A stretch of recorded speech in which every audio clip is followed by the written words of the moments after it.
I can hear you.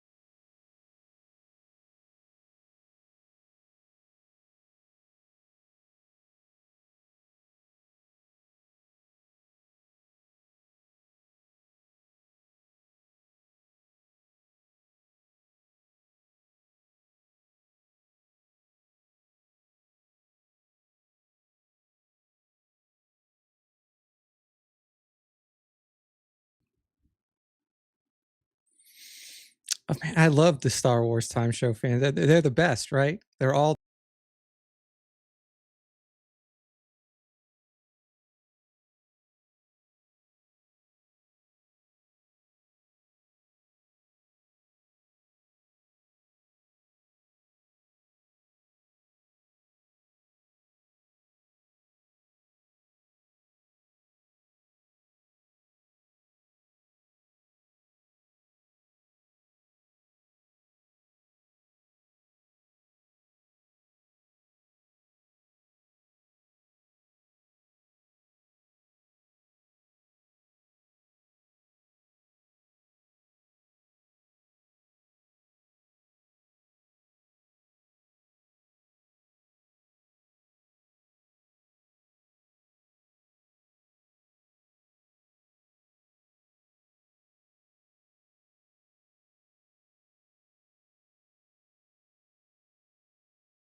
On this episode of the Star Wars Time Show, Matt and Nick are going tier listing now that Andor Season 2 has run dry.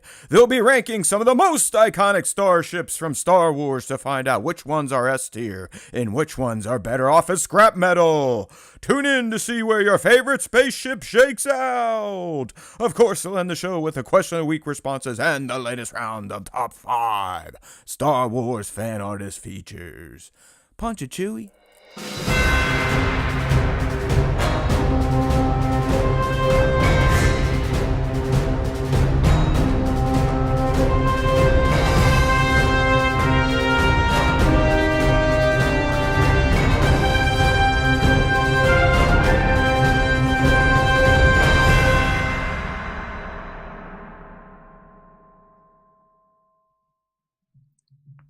Hey now, everybody! We're here and we're ready for our technology to fail us.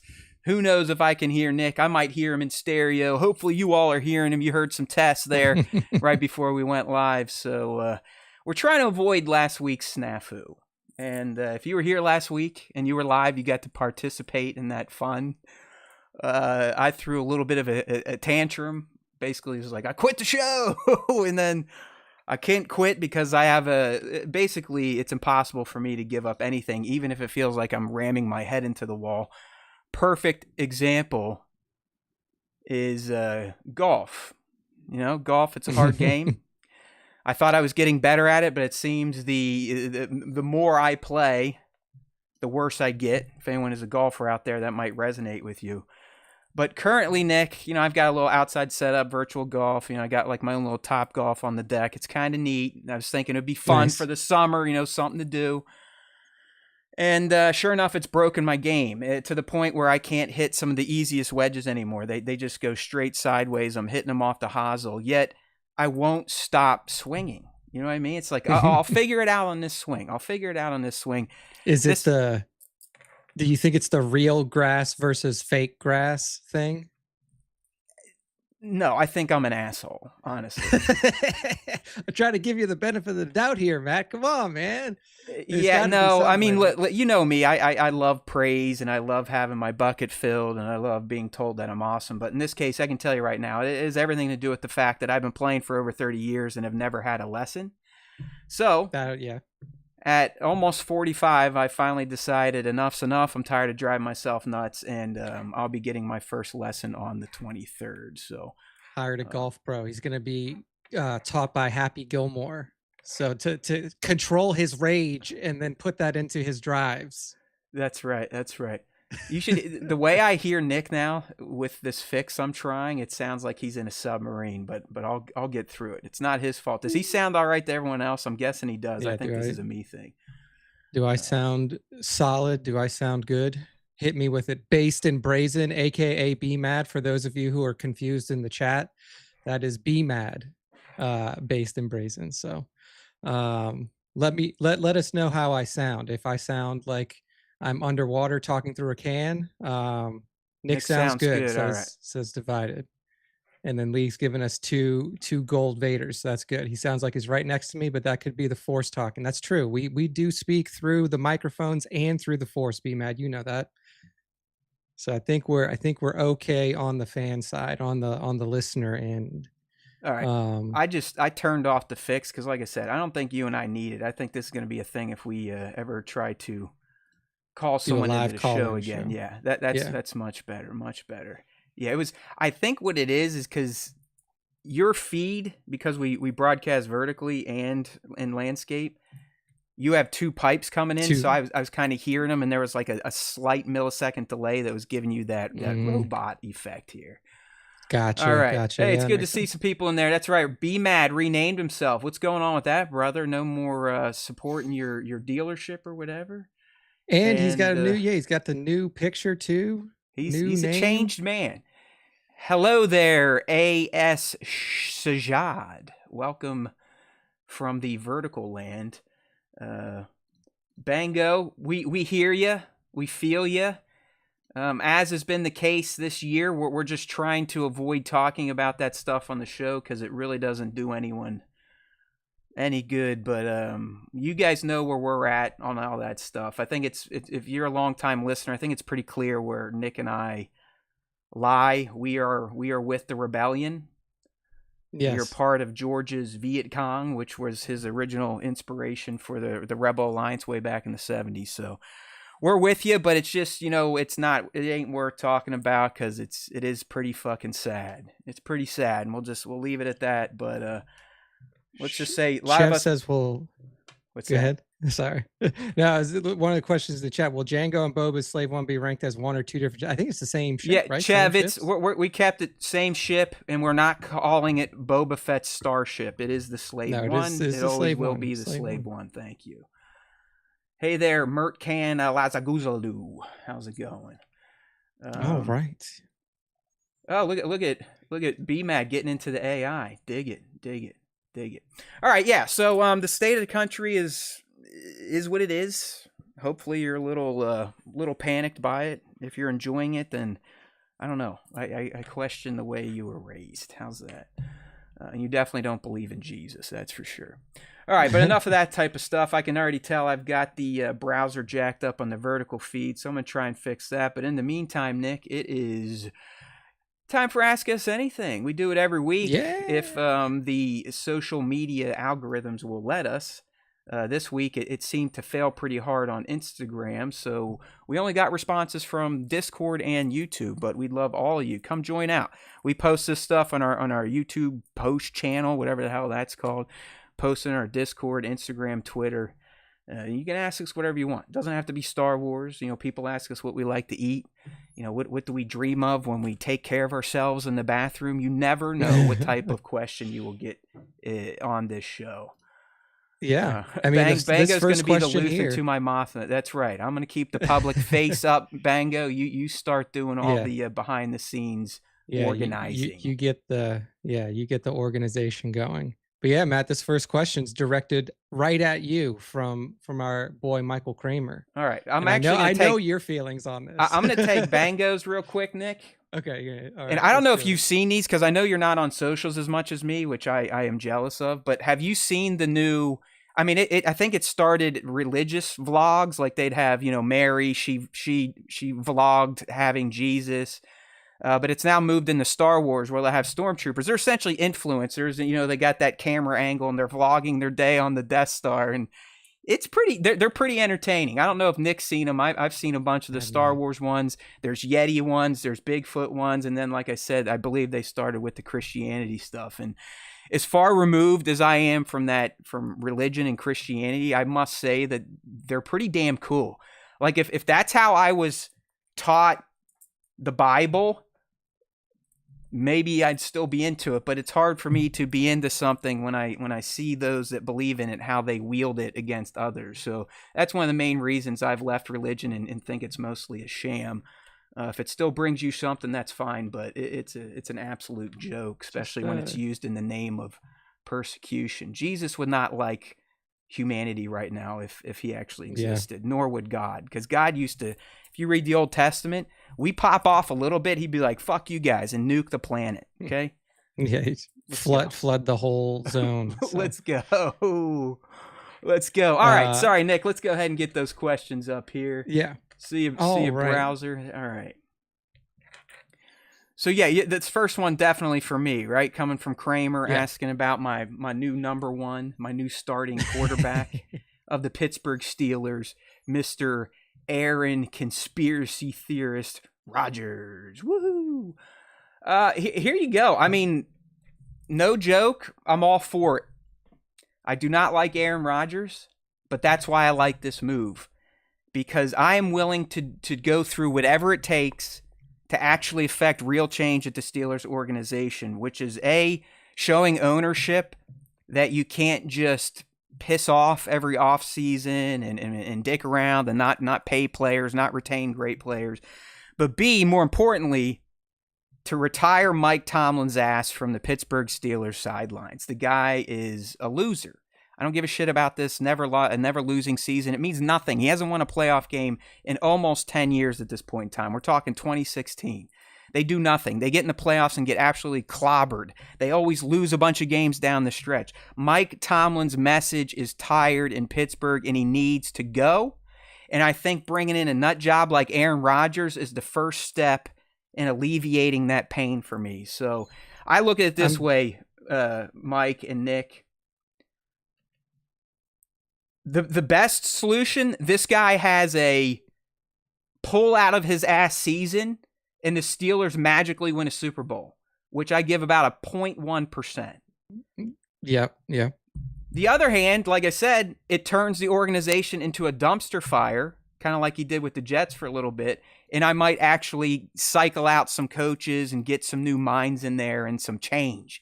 And which would also give me a better draft pick in 2026 and not down towards the end of the 20s and 30s where you're not going to actually get a talent. So I love Aaron Rodgers to the Steelers. And my biggest thing with this Will Howard, I don't want Aaron to screw Will up in the head. Outside of that, I don't care if Will plays or not. Yeah. Gets him on the ayahuasca train, and then this guy's just fucking who knows where. So Matt, I have a question. So we've talked about Steeler football a lot on this show in the beginning section. Who is your ideal replacement for Tomlin? Do you have one in mind? Is it Ryan Day? No, Ryan Day needs to now stay in Columbus. Like, I used to hate him, but now he can do no wrong. You bring me a title, you're golden. You're golden. You're golden. You like Urban Meyer, complete trash bag human. Still appreciate that he brought a title and kind of changed the culture here. So no, Ryan Day stays. Nick, I don't give a shit. I really don't care. It could be one of these bum coaches that cycles through the league every 3 years. I just want someone new. I mean, you got to understand, I think we're the longest tenured coach team in the NFL now that Belichick left. It's just Yeah, it's 20 years of just bullshit at this point in time. So get them out. Dula right. Kate says, genuinely don't care about football, but go Birds. All right, Kate, don't worry. We're moving on. That's it with the football questions. We got you. We hear you.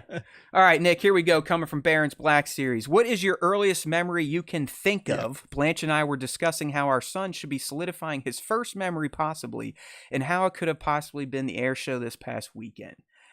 Do you have one, Nick? I mean, I can't say first. I'm at the age now where all I have are flashes of my life. Does that make sense? Where you'll get like a buzz through your head and like, oh yeah, I remember that moment, even though I might have been 3. So here's what happens to me sometimes, because as most parents do, especially in and around Matt and I's age group, we had photo album, like real photo albums you could flip through and see these pictures when you were a child and stuff like that. So I have a lot of what I think to be memories, but what I think they actually are me remembering seeing the pictures and then coming up with a memory in my head. Yeah, your brain's filling them in. Yeah, but the one that I know is a real memory and that I've remembered since I was probably 3 or 4, around that area, was in my bedroom, sitting down on my bed and playing the original Nintendo with my dad. So like he got me a Nintendo for whatever it was, and I remember sitting down and we were playing Super Mario Brothers, where like back in the day, he played a turn and then I played a turn, he played a turn, I played a turn. If he died, then it was my turn to go as Luigi and stuff like. So that is the one that I know is a real memory that I didn't see a picture of and then fill in, was playing Nintendo with my dad. Yeah, Nick, I think 3's about where I'm at too. Unfortunately, a lot of my young memories are bad ones, which makes sense if you think about it. If you go through trauma as a little kid, that it might stick with you, even though you've tried to bury it. So I've got one memory of my dad. He had probably been drunk, came in. I just had like this new Explorer's tool belt, like cheap plastic binoculars and a compass, and it was on the floor. And for whatever reason, he just came in with his boots and fucking smashed it right in front of my face. It wasn't like, that'll stick with you. Yeah, it wasn't like, hey, I was being bad, or no, I don't want to put it away. It just came in and went like, wah, wah, wah, and kind of smiled and walked away. I was like, oh, okay. But if you want a positive memory, there's a reason I'm in therapy, people. If you want a positive memory with the old man, I do remember him taking me to Return of the Jedi in 1983. We went to Children's Palace first, which used to be a toy store chain, at least in the Pittsburgh area. And he let me get a toy from the movie, which was probably bad, because in the movie, all I could think about was the toy sitting in the car. But I do remember watching Return of the Jedi in the theaters with my father, who gave me my other earliest memory of being a dickhead. So yeah, there you go. There you go. Good stuff. Hey, one good and one bad, happens. Yeah. Hey, yeah, we, I was talking about my dad last week in therapy. There's not a lot of positive memories. The more I try to think about it, just they're not there. It's okay, though. It's okay. All right, this one coming from Divided Skywalker. Hey there, G-Force. Welcome to the game. Would you rather never have to eat again or never have to sleep again? This is a great one, Nick. Bro, those are 2 of my favorite things to do. I would choose never have to sleep again. 100%. I love food. Yeah. And I struggled with insomnia for a long time, and now I've gotten to the point to where it's not as bad anymore, but I still am what I would consider a night owl. Do you sleep though, Nick? Even though you have to stay up late, do you actually feel like you sleep, or are you where I'm at, where I just feel like I lay down for 4 hours and then my eyes wake up? So that was what my situation was up until very recently. I'm talking within the last 8 to 12 months. It's just like, okay, I'm up till 2 a.m. Let me go lay down in my bed for 6 hours. Okay. And then when I wake up at 8 a.m., I feel like, what did I even do? All I remember is just tossing and turning and not sleeping. I will say that the things that have helped me most with that have been consistent meditation. Like I meditate 25 to 30 minutes a day, 5 days a week. Are we talking transcendental? It's guided, so I do guided meditations. I use the Balance app, and look, I don't typically talk about like products and stuff here, but that is something that has been a huge Nice. help Look for at this. me. Yeah, let's get a sponsorship, Balance. Let's go. Hey, let's do it. But yeah, that has helped me a lot with sleeping. And then you know, the Earth's green goddess has helped me as well. She doesn't. She can like help me kind of start to doze, but if I don't capitalize on that, because I'm usually down in the basement, so I think if I just stayed on the couch dozing out, I might actually sleep for 3 hours. But I wake my, you know, I get up, go upstairs, and by that point, it's like, well, sweet, might as well have just stayed up at this point in time. Yeah, but that's what's helped me. So, yeah. So I would choose to never sleep. I'm with Nick too. I mean, listen, I love a lot of drugs, as they call them. I think they're fantastic, especially the ones that grow right out of the earth and they're not refined by man. So you know which ones I'm talking about. But I still think food is probably the strongest drug for me. That's why it's so hard to kind of live the way I do and not eat whatever the hell I want. I mean, I've learned that I'm one of these people out there, and I guess this is a real thing, but I never knew that some of you can eat and actually feel full. You know, just have a few bites of food and your brain shuts off the I need to eat. I don't have that. Like I can eat and eat and eat, Nick, until food starts backing up my esophagus, which I used to do. Like I would binge and gorge so much that I'd be laying in bed and food would start coming back up into my mouth, like acid reflux, real bad. So I love eating. So fuck sleep. I haven't slept in probably 10 years. I more or less just lay in bed and know that laying there for a few hours is better than not. So that's it. Yeah. No, I've definitely struggled with like that. Hey there, Victor.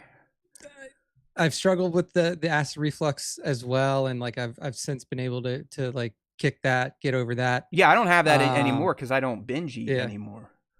Yeah. But yeah, I mean, like that was something for me too, is like if I was stoned, I could just eat and eat and eat all day long, not stop at all. And like now it's that cognizant feeling. It's like, even when you're high, hey man, just calm down a little It's bit. funny. Like I can go all week. Like I'm an everydayer. I'm not hiding anything. I can go all week, stick to my sub 1,000 calorie diet.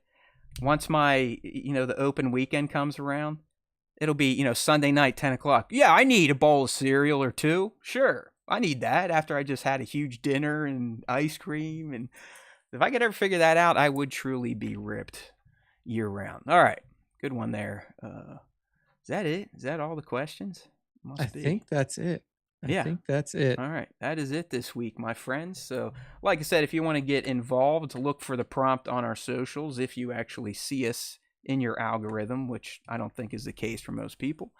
That's why you should join the Discord. We got an open link here in this YouTube video description. And while you're thinking about joining stuff, we do have channel memberships. If you see the people in here with the little Vader cat next to their name, they are channel members. That's one of your perks. Plus, we get custom emojis like the Tic Tac Thrawn. We've got an Ahsoka, a Mando, the Golden Vader trophy. You name it.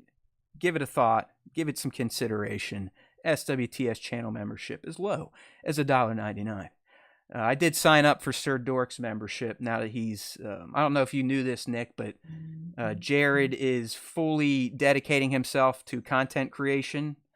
He's no longer working for the man. So I was like, you know what? I did see that. He's one of our people. We need to be one of his. So I'm paying for that. Not through our coffers. It's through my own money. But yeah, I sub to Sir Dork. Everyone go check him out, man. He's climbing. He's almost at 250,000 subs. Love the kid. He's an all-star. Yeah, man. He's one of the big names that still kind of farts around with us little fish. So appreciate him all the time. All right. So if you're here, you looked at the titles. I never know how you get here. I mean, a lot of you diehards, I love you. I know why you're here, and we appreciate that. But today, our big special topic is, and this is going to be a fun one because we haven't done tier lists in a while, but we're going to tier list rank 60 of the more iconic starships from Star Wars. I realize I probably missed out a few of your favorites. I probably put in some that might technically not be starships. Nick and I will discuss that, and we might fight over it and have a pissing match. You never know.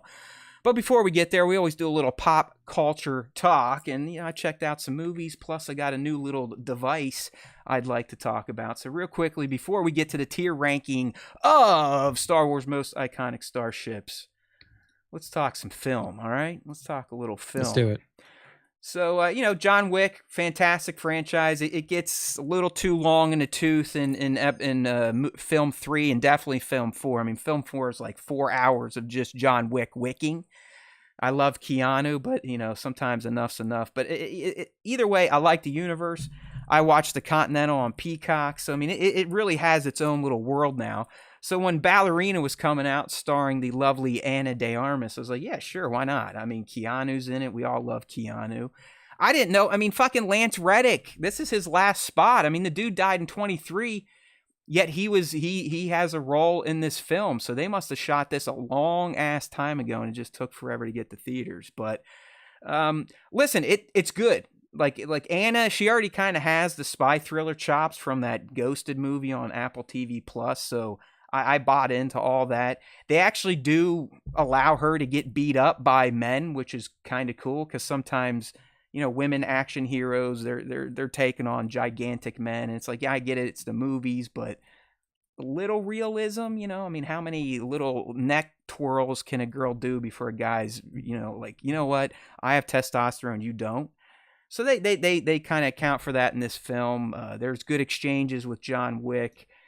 We got Norman Reedus pops up in there. Listen, it's good. I mean, it returns to the earlier John Wick where it kind of stays focused. It's not bloated. I'd argue it probably still could have been under 2 hours, but if you like the Wick verse, you can't really go wrong with this type of stuff. Yeah. I haven't seen 4. I've seen 1 through 3. I really enjoyed them, but yeah, I mean, even towards 3, it was like, okay, we're like pushing 2 hours, 45 minutes for this film here, and he's just shooting a shitload of people. It's fun. It's fun though. I may check out Ballerina when it comes out on HBO or whatever it does. and then just because I got that AMC Stubbs A-list, 4 movies a week, $23 a month, one of the best deals out there. I was like, you know what? I'll go check out Dangerous Animals, starring, Hyde Courtney. He's been in also Suicide Squad. He was in that Spartacus series. He's kind of a big, thick Aussie guy. But I was like, this Dangerous, I never even heard of it. Didn't see any promotions for it. Somehow it's in movies, Nick. And, it's kind of about sharks and a serial killer and a surfer. And I took it on, and I'll tell you what. I mean, it's not bad. It's not bad. There's definitely some tense moments in there as this surfer is going through her kidnapping / about to be murdered by sharks experience. Some good fighting. It's just a good kind of serial killer shark movie hybrid. You know what I mean? Interesting. Yeah. I don't think it's anything you need to rush out and see in films, but if it's something that pops up on your streamers one day and you're like, you know what, I need something to kill an hour and a half, hour 40, Dangerous Animals would not be a waste of your life. Okay? There you go. The only thing that I saw this weekend was, if you're a Kevin Smith fan or if you follow Kevin Smith movies, Dogma re-released this weekend in theaters for a very limited run. Kevin finally was able to get the rights for that movie back from Harvey Weinstein. So he's Rapestein. Yes, indeed. So he was able to get the rights back. Dogma, 25 years ago is when it released. 25 years ago, I remember seeing that when I was probably too young to see it. But it's with Damon and Affleck play Fallen Angels, right? Exactly. Yeah, Damon and Affleck together playing Fallen Angels. It's an interesting movie. I would call it like an anti-religion religious movie where it's like, there's a lot of, I wouldn't call it condemnation, but like conversation around like the church's role in society, all through a very comedic, like Kevin Smith lens. But I think if you're a person who's like critical of like organized religion, it's an interesting movie to watch, but also still want to hold on to those like remnants of faith. If you've never seen Dogma, I would say go see it. It's worth a watch if you're a Kevin Smith fan. But yeah, that was what I caught. That was what I caught. I need to fire up Jay and Silent Bob again. It's been a while. I used to watch the shit out of the movie. I mean, I had his rap memorized. I can't even do it. It was like, fuck, motherfuck, fuck, schnoich, schnoich, schnoich. Booga, booga. It was one of the greatest, man. Carrie Fisher in it playing that nun. I mean, Mark Hamill as what was that character's name? Cockknocker. Yeah, Cockknocker. Yeah. Man, that was good stuff. Yeah, and then really the sequel he did many years later, I remember, wasn't too bad either. So I'm always always have enjoyed Jay and Silent Kevin. Bob reboot. Yeah. But man, that song. What is that song? Someone linked that to me. That was just one of the best Jay songs ever. That's in Jay and Silent Bob, right? That's not from Clerks or any other ones. Is it? That's from Jay and Silent Bob Strike Back for sure. Yeah, that's from Jay and Silent Bob. Noise. Oh, he starts singing about blunts and you rolling blunts or something like that. So yeah, I love it. All right, real quick. Asked me, he says, do you spend the whole day absorbing knowledge? I mean, as weird as it is to say, like, the way that I have now started to absorb knowledge is mostly through like podcasts and stuff, and that's almost completely taken over my music listening. Sometimes I am somebody who likes to intake knowledge, whether it is of something that I know about or something that I have completely no idea about. Like I do enjoy just learning things, but I also don't like to, like, I'm not going to sit there and just like learn things about my job. Like I find that to be very boring. So like I like to learn things about like different aspects of life or different things that I don't know about. So yeah, amen.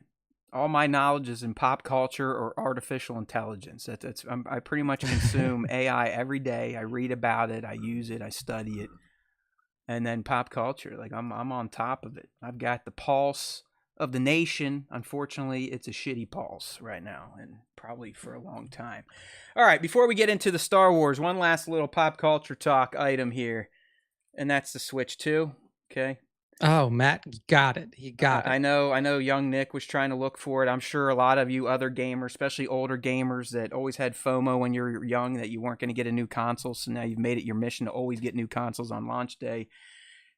That's where I'm at. And really that's how I want to start my review of the Switch 2. That's the only reason I got this thing. It has nothing to do with, I needed it, I had to play the new Mario Kart. It was all, Matt needs to have consoles on day one to feel better about himself. The Switch 2, is it an improvement over the Switch 1? Of course. It's much bigger. It's kind of like the size of a Steam Deck, but not as fat. Okay, it's just as thin as a Switch. Screen's way bigger. It feels good in the hands. The magnetic Joy-Cons are pretty freaking cool. Okay, but that's about it. Outside of that, it's literally a Switch TOO. It's also a Switch. Nice. It reminds me of iPhone upgrades, even though I'm an Apple Kool-Aid drinker. It's the same fucking device, just not even new software on the Switch 2. Everything about it looks the same. The home screen is identical. I honestly think the Switch OLED is a better overall screen than the LCD on the Switch 2. And the real kicker, Nick, is there's only 2 exclusive titles for the Switch 2 right now. It's the Mario Kart, and what's the other one? Mario Kart World, and an exploratory, this is the capabilities of the Switch 2 game, very similar that came out with the Switch. It's like there's a game on there to show you how to use the new mouse features of the new Joy-Cons, and that's it. Everything else are either upgrades to existing games or games from the bigger boy platforms that now can be played on the Switch 2, like Cyberpunk 2077. So I was angling to try to get one. How did you end up getting one? You were just found it at a retailer? Neighbor works at Costco, so he got the down low, and he was tracking inventory and how many people were in line, and he actually ran over there and sat in line for me before his shift. So dang, that's awesome. Yeah, just good stuff, it's the power of networking, people. As much as I don't like meeting friends or new people at this point in my life, you cannot discount the power of your personal network. I mean, it's something I've relied on many times in my past, and if I ever need work or an opportunity, it's something I'd probably send up the bat signal again for. So, yeah, I got one. New Mario Kart, sure, it's cool. looks like Mario Kart, plays like Mario Kart. There's a few new pickups like fast food bags for speed. They can also change your character costume. There's the Mario feather you can get now, so you can do spin jumps. The flower now is an ice flower instead of fire, at least on certain levels, and that's about it outside the new endurance mode, which is just 6 laps. And there's like, first lap, only 20 make it. Second lap, 12 make it. Third lap, 4 make it. Last lap, it's going for number 1. So there you go. Yeah.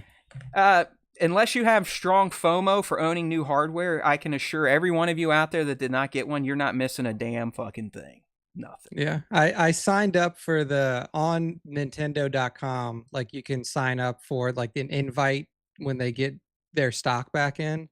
So I just signed up for that. I was like, if it comes in and I get an email, they said I can get one, then I'll get it that way. But I tried to do some hunting when the pre-orders first came out and got close to getting a pre-order. Like, I had one in cart at both Walmart and Best Buy, and then just got botted out of it. So that was my attempt. And then I looked on release day just to see if there was anywhere in my area that had them, and they were all gone. You know what, man? I honestly think, the diehards, sure, they bought a bunch of units at launch, but I think because it's not getting this big word of mouth bump or, oh, this is killer software, you need to upgrade kind of talk around here, I could see people probably finding it in the wild in another month or two, honestly.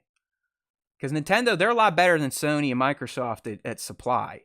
So I could see the Switch 2 being available end of summer. If not, you might just get lucky one week walking in. I don't think it's one of these things where as soon as it hits the shelves, it's going to disappear, because there's really nothing driving it outside of a gamer's need to have the new hardware. There's no killer software that you have to own this for. Yeah. Dusk Bloods, Matt will hate it for sure. Yeah, I probably, it's not even on my radar, probably because of that. Yeah, Souls games are stupid.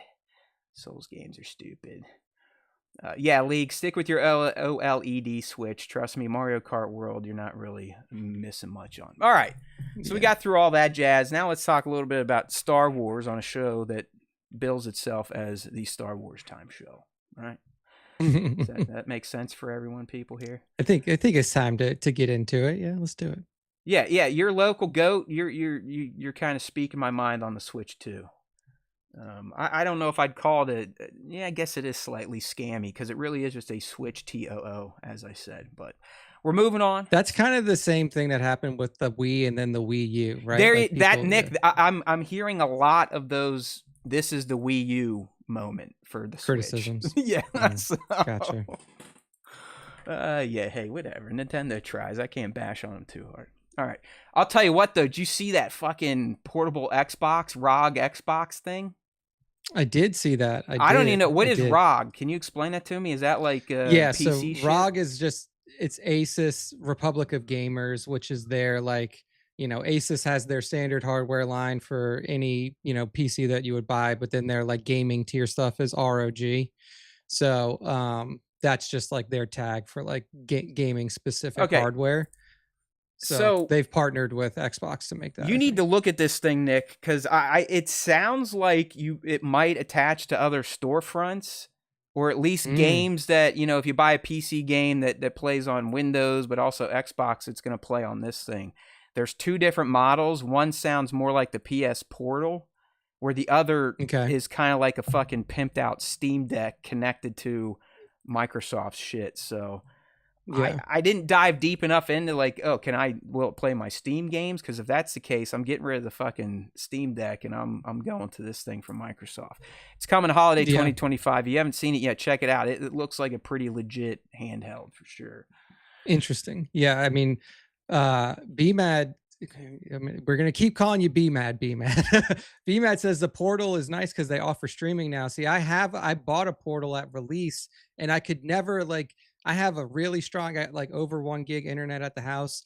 I could be downstairs trying to play my PS5, and it just fucking didn't do it. Like, it didn't work, and it would always lag, it would disconnect or anything. So if I can connect it, if I could just play it streaming over the cloud or whatever and not have to directly connect to my PS5, then I would probably start to play that again. You can, but you but need yeah, you need one of their high tier subscriptions to do that. I think I do have it still, because when All they right. first came out with it, I did that like whatever, the 2 or 3 year one. Yeah, that that's you could weird. do. You might want to fire it up because there's been a few updates on the portal, Nick. Because I can play it literally outside. And Did you have to like change any of your Wi-Fi settings or anything, or was it no. just like straight up good? Nope. Yeah, because I mean, have like I a have Euro mesh. Yeah, system. I have an Orbi repeater like up in my family room, which is the room where we walk out to the deck. But it's like a 2-bar signal, and I'm able to do it. So maybe download some patches. Who knows? But here we go. Check it out. Here we go. All right, we've made it. It's time to rank out using the tier system 60 of the more iconic starships from Star Wars. Like I said, I'm sure I missed some. I just heard from Beyond the Dune Sea. Connor hit me up and he's like, "Oh, dude, you beat us by a week." Apparently, they're doing a Starship tier list next week, and they have 86 to go through. 86. So those guys, they go way deep into the weeds. So you can check out their breakdown next week. But we got 60, and I think I captured the ships that most fans, even if they don't know the name, they can look at and be like, "Hot damn, I know what that is. I like it. It is we got A-tier, the coolest S-tier." 60. That's right. Yeah, we got the right. cool We 60. got the best ones. So. And they cheated off us anyways. They copied everything. So. I'm just kidding. But I there is one I already know that I missed, your buddy Phil reminded me of it. But Obi-Wan's Jedi Starfighter from Attack of the Clones. Yeah. Quality, don't worry, I included the ETA 2s, so we do have some Jedi Starfighters, but here we go. I mean, there's no real order here. They're not broken out by trilogy, era, or animated. They're just how the system uploaded all the images I threw at it. And here we go. So our first ship, if you're playing along, I know most of the names of these. I'll try my best. Some of them I might have to scratch the brain matter or go to the internets or my AI companion, but I'm pretty sure I can remember at least model and or the name. So the first one we got there, Nick, it kind of stood out in the sequel trilogy, especially The Force Awakens. There's kind of a memeable moment of it in The Last Jedi. More! And we're talking about Kylo Ren's command shuttle. So it had those triangular flap wings and then, the hull in the middle of it.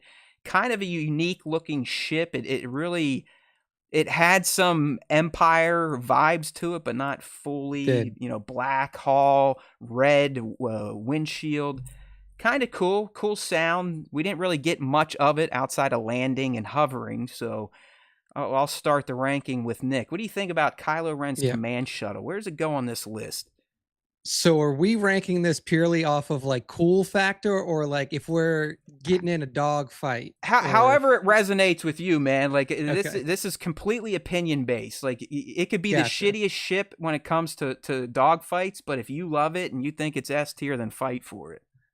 Yeah. So for me, I mean, I do think that the aesthetic of this ship is pretty cool, but we don't have any like battle statistics on it. Didn't look like it was gonna, while that moment was happening, like you were saying, Matt, Kylo's there, more. That ship wasn't shooting. It was the walkers that were firing and everything like that. So I would say, because it looks cool, but the battle capability is low, I would put this at like maybe a high C or B tier. Okay, all right. Starting with a C. I can see that. I mean, listen, it is a command shuttle, so we have a lot of shuttles to talk about. I do not think this is one of the cooler looking shuttles in Star Wars, so I'm kind of with Nick. I think it's B, C tier, and the fact that he led with C, I'm going to go ahead and agree with that. And we're taking the command shuttle to the land of seas. Here we go. Eat that, Kylo. Fuck off, Mr. Your other Moore. ship will probably be on here, so we'll rank that one a little better. Dick. All right, so the next ship we have to talk about, this is I believe it's the BTLB Y-Wing from the Republic era. This would be the predecessor to the Rebellion era Y-Wing, Nick. We mostly got to see it in action in the Clone Wars cartoons, especially Season 7. Right there at the end, this is what I believe Rex used to get off of the Republic cruiser that his brothers essentially were helping to crash just so they could kill Ahsoka. So it's the predecessor to the Y-Wing. Rex whipped one, I believe, but that's really about it for the BTLB Republic era wing.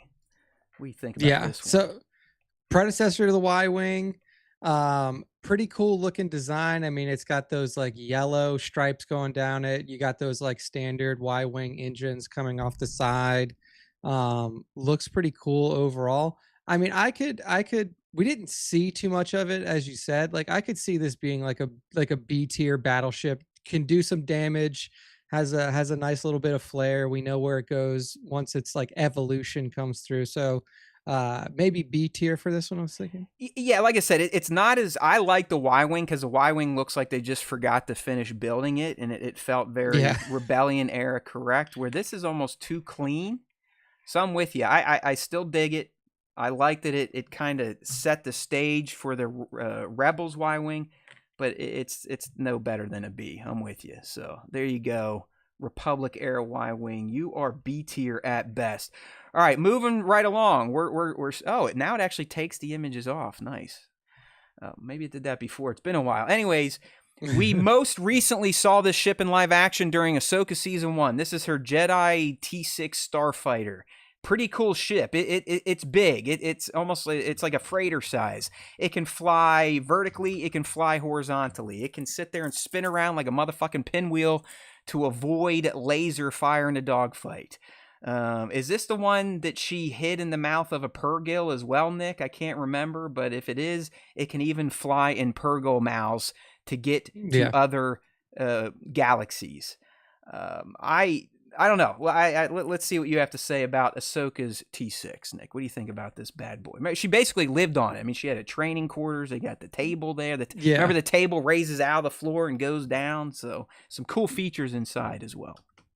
Yeah, I mean, I think that overall it is a really cool looking shuttle, and it can, like, the wings itself like can rotate around the cockpit, right? Like it. Or is that correct? A different one? Yeah. The cockpit, it's almost like the B-wing, Nick, where the cockpit stays stationary and then the rest of the ship can rotate around it. Yeah, I think that, like, in terms of like functionality, it's really cool. Like you mentioned, the like usability of it and like her ability to just like live in this for as long as she needed to was also pretty awesome. I love the color scheme. It's not the most elegant starfighter or shuttle or anything like that, but I think that the usability is good. I think it looks cool. I would say that this is probably another solid B tier for me. All right, Nick's starting at B. I don't know, maybe it's my thing for Togrutas, lovely ladies in orange skin, or, you know, the fact that I just felt it was presented in a cool way in the Ahsoka series. It felt like other character ships. It felt like a Falcon, like a Ghost, just because of how, you know, Ahsoka, that was her home more or less. So I don't know, man. I like the look of it. I like its functionality.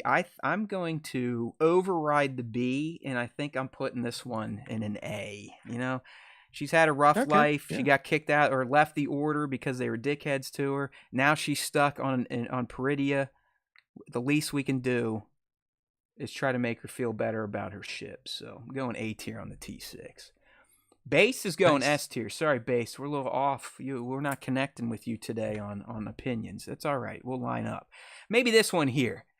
You know, we saw it in the Phantom Menace. We got to hear it. We saw its ass end when, you know, Maul walked out and released his Sith probe droids. But we're talking about Darth Maul's Sith infiltrator. It kind of had that long body, but it was very clear that George was tipping his hand towards that TIE fighter aesthetic with its back end. So the hull was a ball, and then they had those wings that could kind of flap out or shutter in.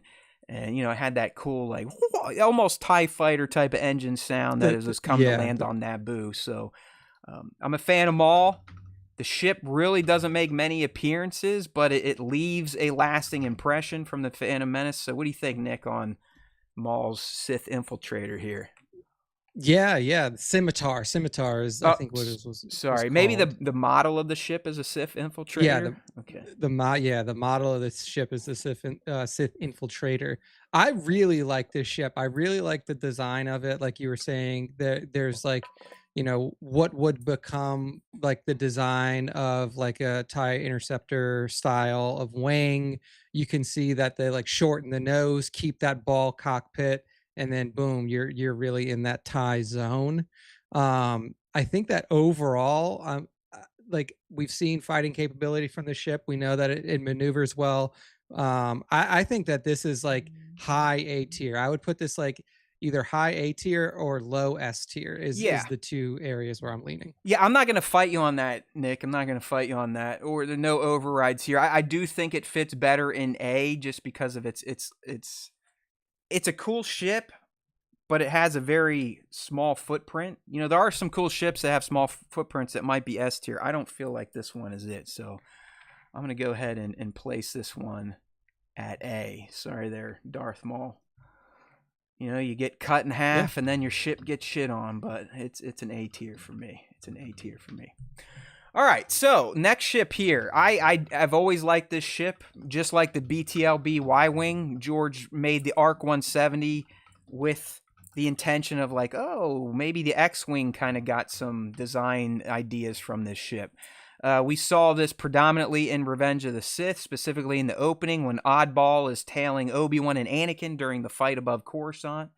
And, Anakin wants to go help him. Obi-Wan's like, fuck those guys, they're clones. They're just meant to get blowed up. And sure enough, he gets blowed up and Oddball dies and his ARC 170 blows up. But I dig the ship. They've got their little S-foils. They got the very X-Wing looking engines there.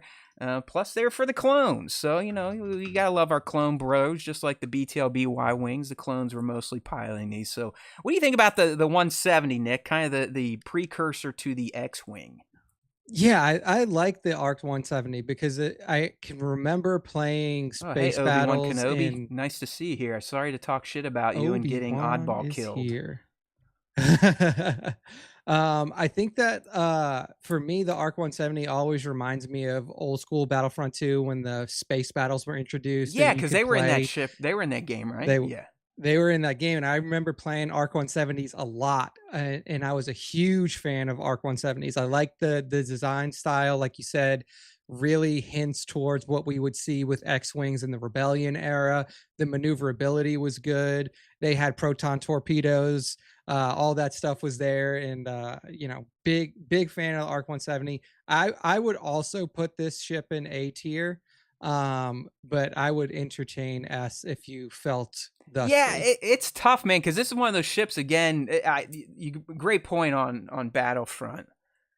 That was like, you're talking OG, where you could be fighting on the ground, grab a ship, then fly up and land on their capital ship, right, and take that out too. Yeah, that. Yeah. Like they still have not brought that. They have not brought that back to modern Battlefront 2, right? At least as far as I'm aware of. Like, I know that you can like fly crafts like above the battleground and like shoot missiles and stuff like that down on to the field, but like those like capital ship versus capital ship battles were awesome, dude. Like, you're taking out the life support systems, you take out the engines, like that style was super fun. I always enjoyed that. Sorry for the tangent, but yeah, I'm with you, man. I think it's a very strong A tier. Part of me wants to throw it up to S just for the nostalgia, but I can't do it. So it's the ARC 170s going A. All right, we have made it to our first OT era ship. These are going to be dangerous for me. I'm not going to lie. I definitely have rose-tinted glasses for a lot of things OT. But this one I'm talking about, it's just a fantastic ship. Very lightly used in the original trilogy. We kind of get more of the backstory of it through Lego Freemaker Adventures, I believe, where we learn why the B-Wing was created and things. But the B-Wing, man, what a cool fucking ship. I mean, you got the cockpit that's like the almost like the fulcrum point for everything else. Like, everything else rotates around that cockpit. And it's got one of the meanest weapons in the Rebel arsenal. We just got to see it in the New Republic's arsenal at the end of Skeleton Crew. Remember when they were blowing up the pirate ships? When that thing focuses its 4 or 5 beams or whatever, it can cut ships in half.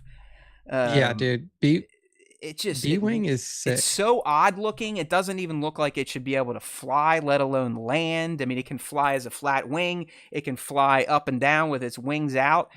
I love it. So I think you know where I'm going with this one, Nick. But what do you say about the B-wing here? Yeah, I remember seeing the B-wing for the first time when it descended and then it spun on the way down. I was like, man, this ship is weird as hell. But then, yeah, as you mentioned, when we first get a look at it in New Republic era and stuff like that, and it really beefs up its capability. I mean, I think that this ship is just super cool design wise. Obviously, the weaponry being more heavily explored and us seeing what it can really do even bumps it up further. So I would say that this may be the first S tier ship. I would, the first time that we drop into an S.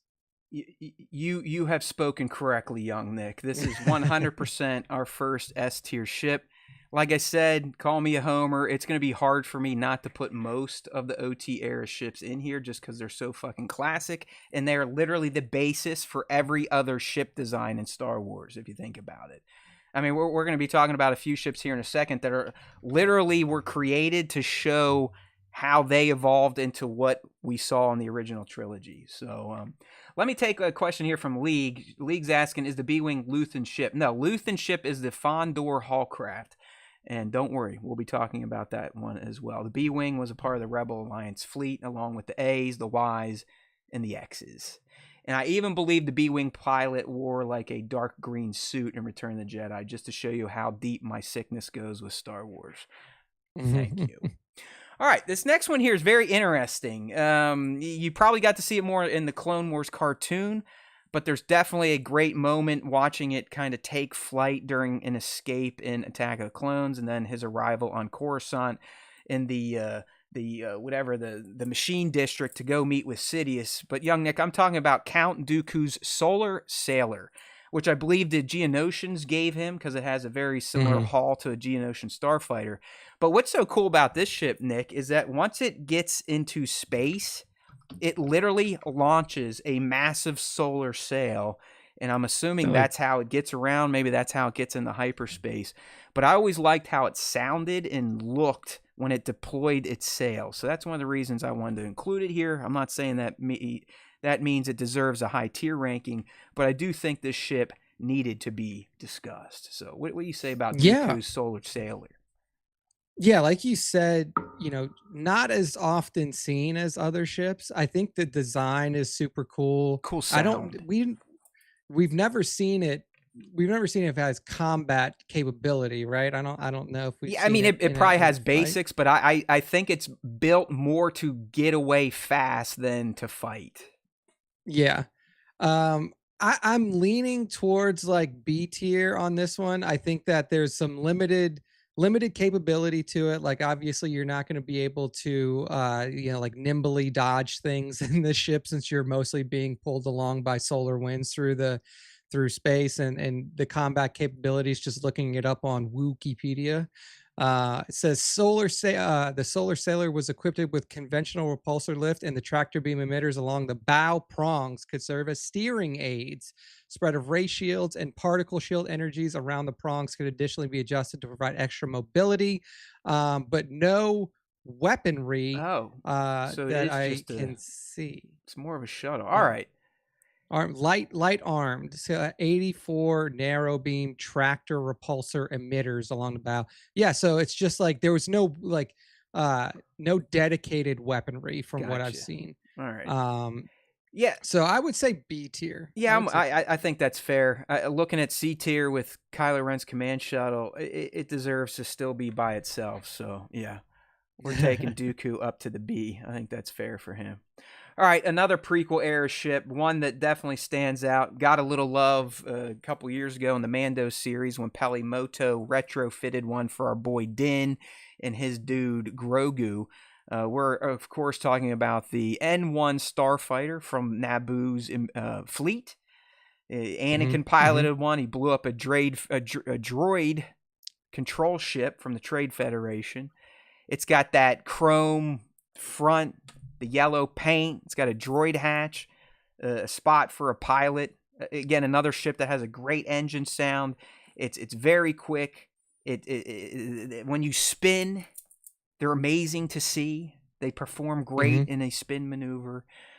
And like I said, a little kid can pilot one and blow up a complete capital ship. So they're impressive to say the least, and they seem very easy to use nonetheless. So I know where I would put the N1, Nick. What about you? I mean, I know it's from TPM, not everyone's favorite prequel, but it's a damn fine and sexy looking Starship. I love the N1, dude. I love the N1. I want to put it in S tier just because of what you've meant. Like, we've seen it, good maneuverability, good speed, good weaponry, good. I mean, like, you could see it had multiple types of weaponry, which is oftentimes you don't even see that on TIE fighters. Like, TIE fighters, standard TIEs it had don't even have multiple torpedoes, types it of had weaponry. lasers. I mean, like League saying, we got to agree with League. N1 is the Lamborghini of ships, 100%. Dude, it's awesome. So yeah, I'm leaning towards S tier. It took out the, like you said, the droid control ship.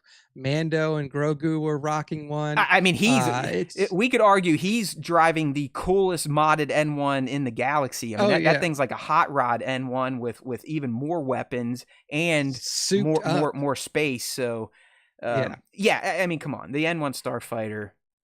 Say what you will about us in the prequels. In fact, TPM is my favorite prequel, so it's an easy choice. The N1 is going up there with the B-wing.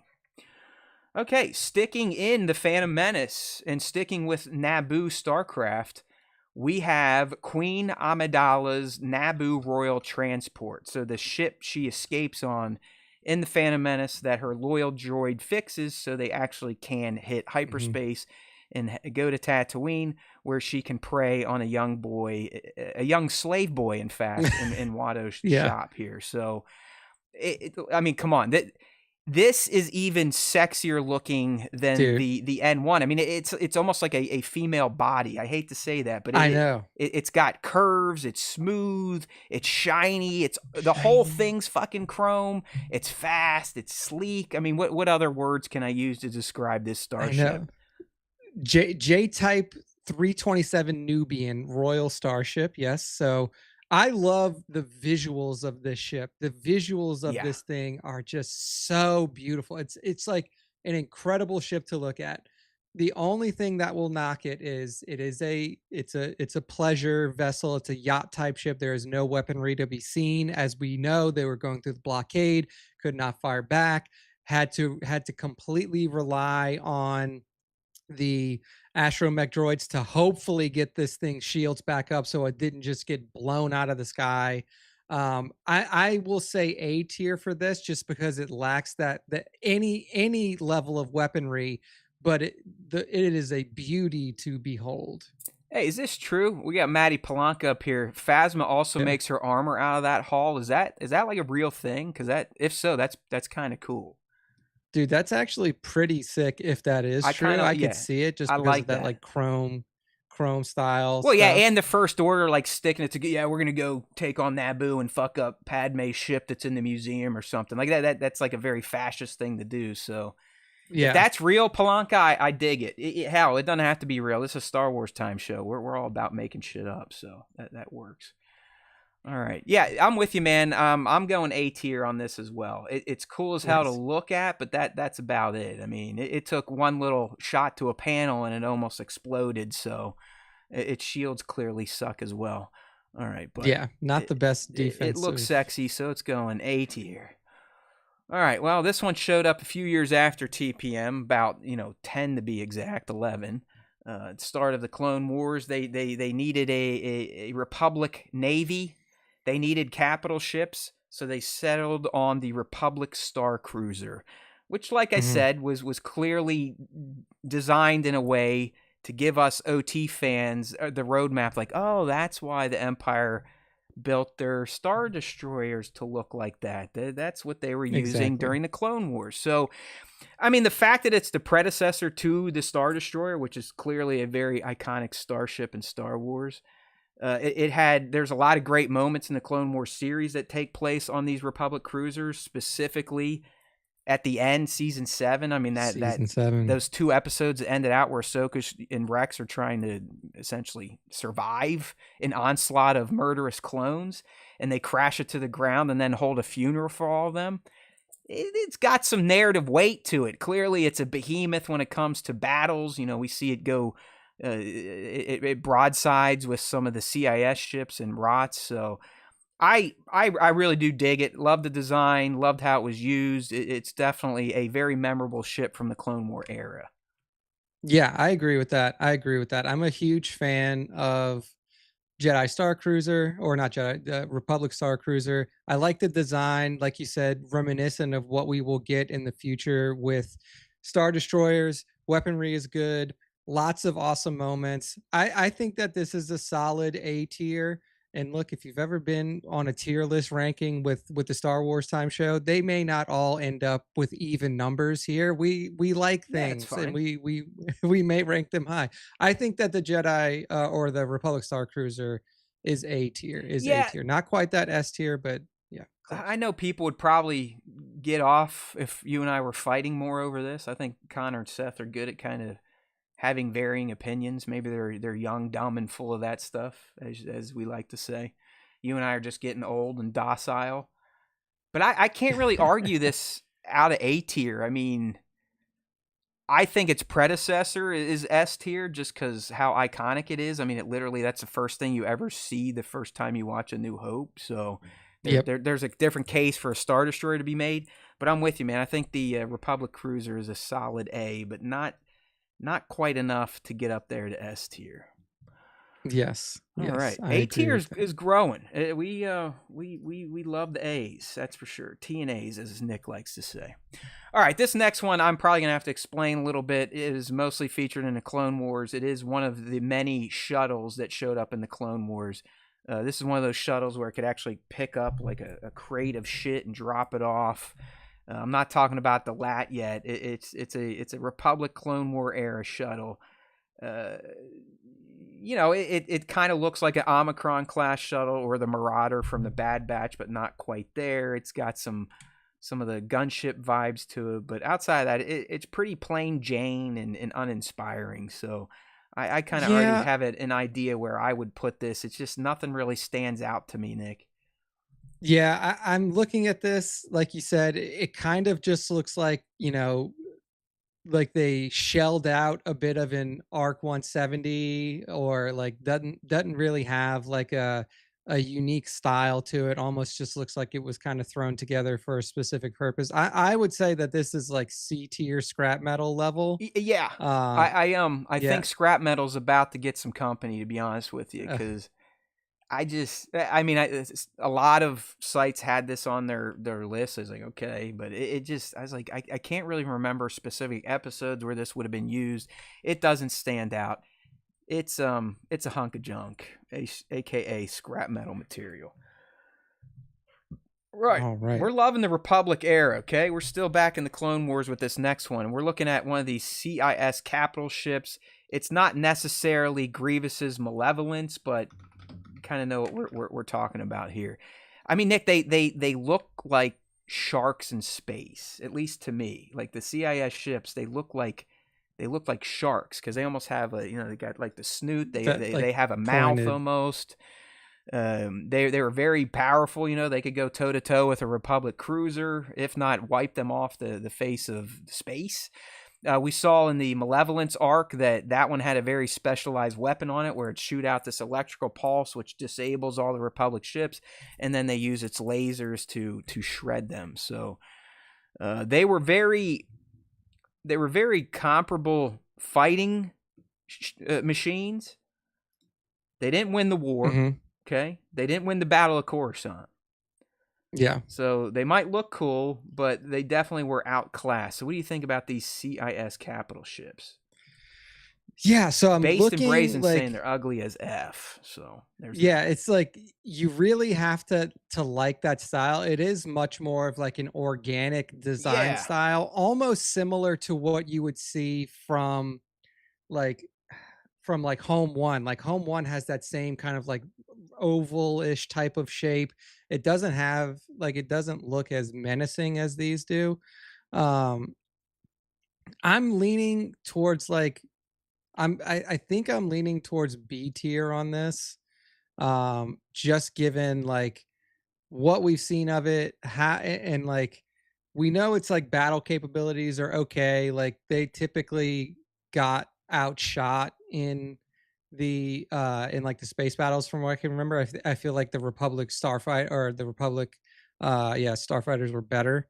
So I would say like B tier. I'm not a huge fan of the design aspect of it. It almost like probably thrown together with minimal resources, but hey, you're Confederacy of Independent States. You don't have a ton of money like the Republic does, but if anything, B tier. They're pretty resilient because Anakin lands half of one and survives. So you know that's pretty impressive. But yeah, I'm with you, man. This could be B or C to me. But since you led with a B, I'm gonna go ahead and let you give some glory to the CIS capital ship. So there we go. It goes into that B tier. Okay. Still back here in the prequel era, we're looking at the Trade Federation droid control ship. Not only do they house vulture droids to fight in space, but they're also the brains for any battalions of battle droids fighting on the ground. So they're very impressive in terms of their battle capabilities just through command, if that makes sense. Yeah. We also know it's got plenty of its own lasers to defend from incoming small craft attack, although Anakin was able to sneak right into one of its hangars and blew the shit out of it from the inside out. But that's the only way they were able to take that down. And hopefully everyone remembers that. Without Anakin's heroics and getting inside to where he could actually blow up the engines, the N1s were useless against this control ship. So if it weren't for Anakin, this thing stays floating up there. The droids keep fighting the Gungans and murdering them down low. And Padme loses her bid to retake Naboo. So there is that for the control ship, Nick. I'll leave it to you to kind of set the ranking discussion. Yeah, it's interesting on this one because it's not like a mobile craft, right? Like it's not moving around. It's not really like dipping, ducking, and dodging like the rest of the ships that we've talked about thus far. Very space station-y. Yeah, very, very immobile, even more so than the capital ships that we've discussed. My initial thought was C tier because, you know, it eventually gets taken out. It didn't even seem like it had like shields or anything. Like it has a very robust hull that's hard to break through if you're just talking about little lasers pinging off of it. But if a capital ship was to roll up and then hit this thing with some heavy munitions, I feel like it would shred. Like you said, Anakin was able to make his way into the hangar and then just like randomly wherever he stopped, just like shot some missiles out and blew this thing up from the inside. So I would say, given its limited mobility and the fact that it could be taken out by a mere force sensitive child, I will put this at C tier. That's fair. That's fair. Is what I meant to say. But I do want to remind everyone, the center ball can detach and land on the surface, as we saw in Attack of the Clones when Obi gets there and he sees all the balls landed. Then when the war starts, they all start taking off to get to their rings. But that doesn't help it too much. Nick is right.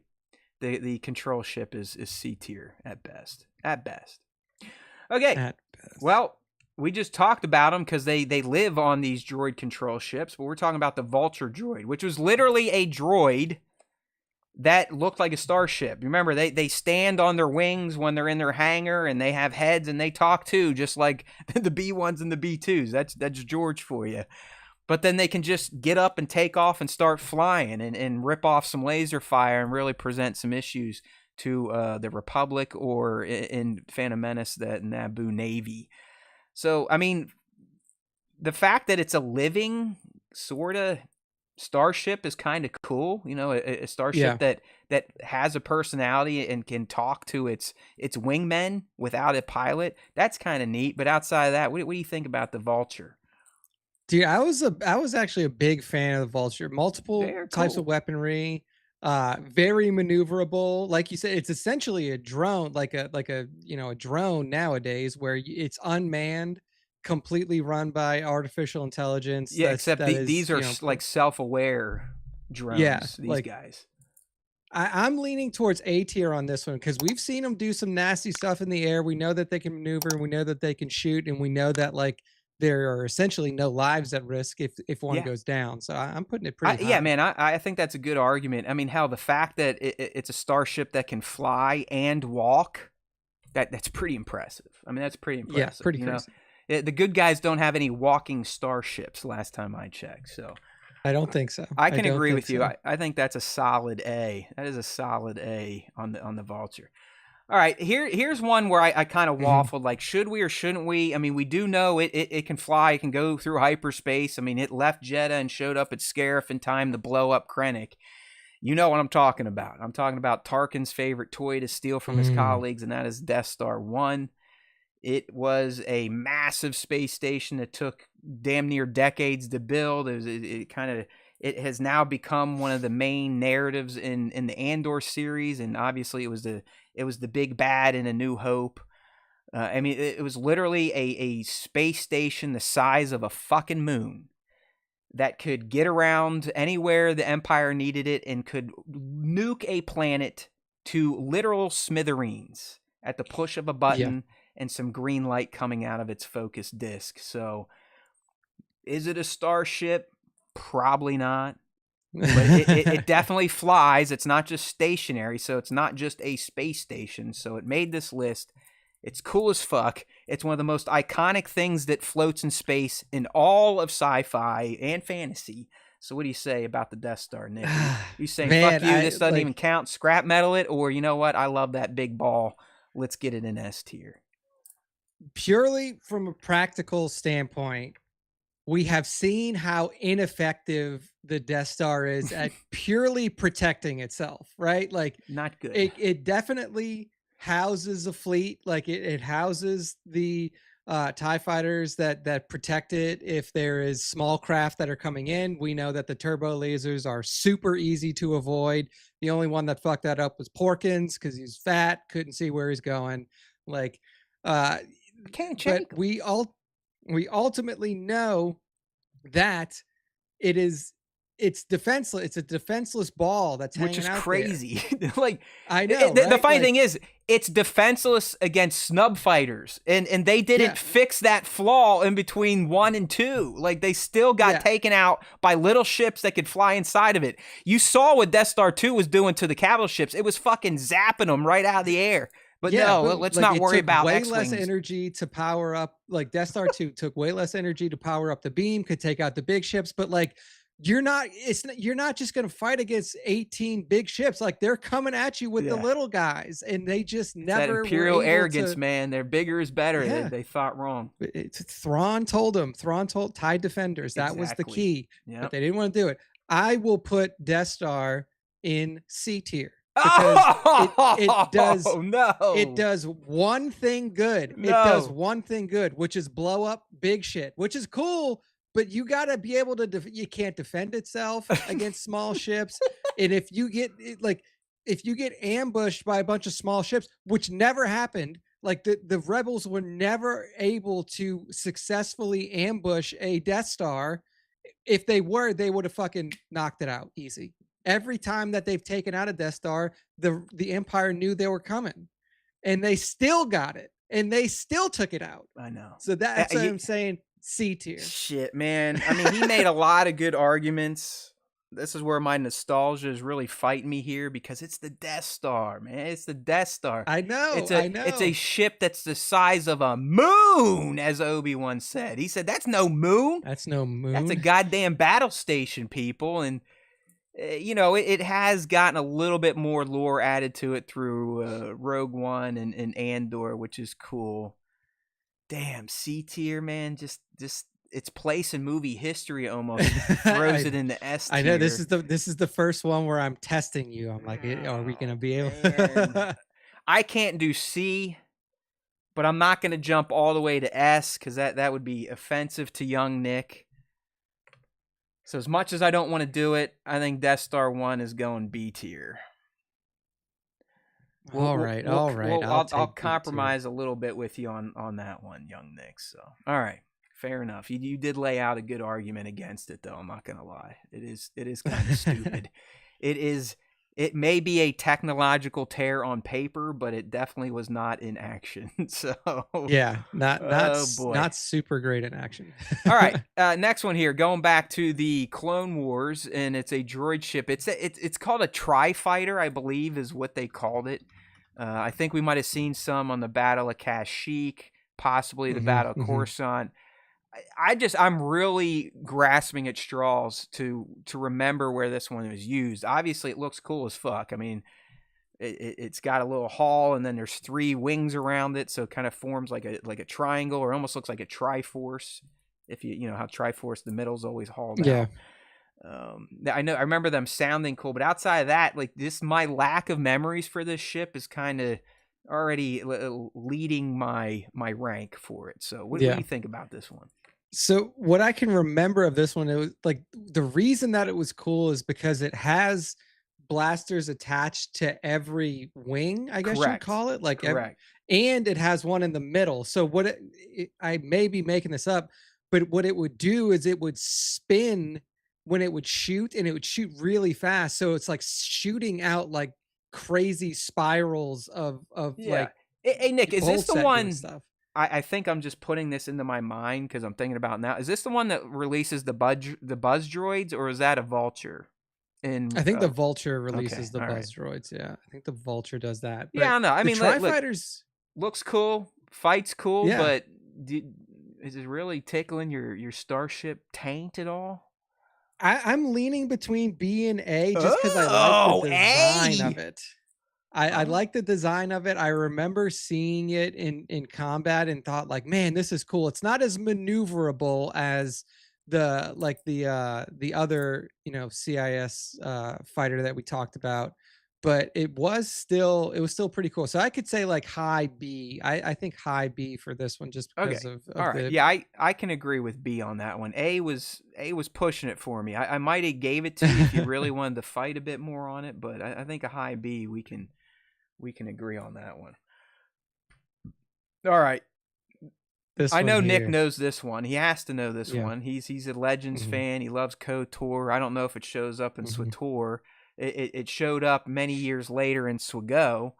We're talking about the Ebon Hawk. Right? This belonged to, what the hell was his name? Karth, right? Yeah, Karth Onasi. Karth Onasi.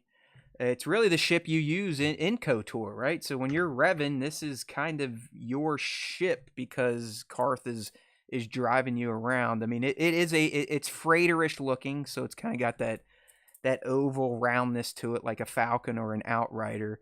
It's got that orange splash paint on it. It kind of has a defined hull and 2 little arms sticking out. But unless you've played the games or you got into SWGO and space battles and whatnot, you might not even be familiar with this ship. So I know you are, Nick. What do you think about the Ebon Hawk? It's got a cool name, if anything. Yeah, Ebon Hawk, super fun name. Almost like a proto Millennium Falcon type of design. Yeah, like that freighter look. Yeah, but not as cool as the Falcon. Let's be real here. From what I can remember, it's like it's another one of those things where it's like weaponry was decent, but not like super memorable. Like it's cool because it was the ship that you bummed around in KOTOR, which is like leading me to go like B tier with it because it's not nearly as cool. I'm like weighing it against the A tier stuff. I don't know, maybe low A tier at most, but I feel like it's pretty solid B to me. Yeah, I can agree on B. I think A is a little too high. Like you said, I mean, it's cool. It's your main vehicle in KOTOR, so it definitely has nostalgia to it. But it's just not as cool as our other disc-shaped ships, so I think a B is fair for the Ebon Hawk. Yeah, all right, this is probably the biggest ship in all of Star Wars. It literally dwarfs Super Star Destroyers and regular Star Destroyers. We're talking about the Supremacy, or Snoke/Palpatine ship in The Last Jedi that gets unceremoniously split in half by the Holdo maneuver. All right, so it really the only way to fuck it up is ramming another capital ship into it at hyperspace speeds. outside of that, it seems pretty impervious. It's like a flying city in space. I mean, it is absolutely massive.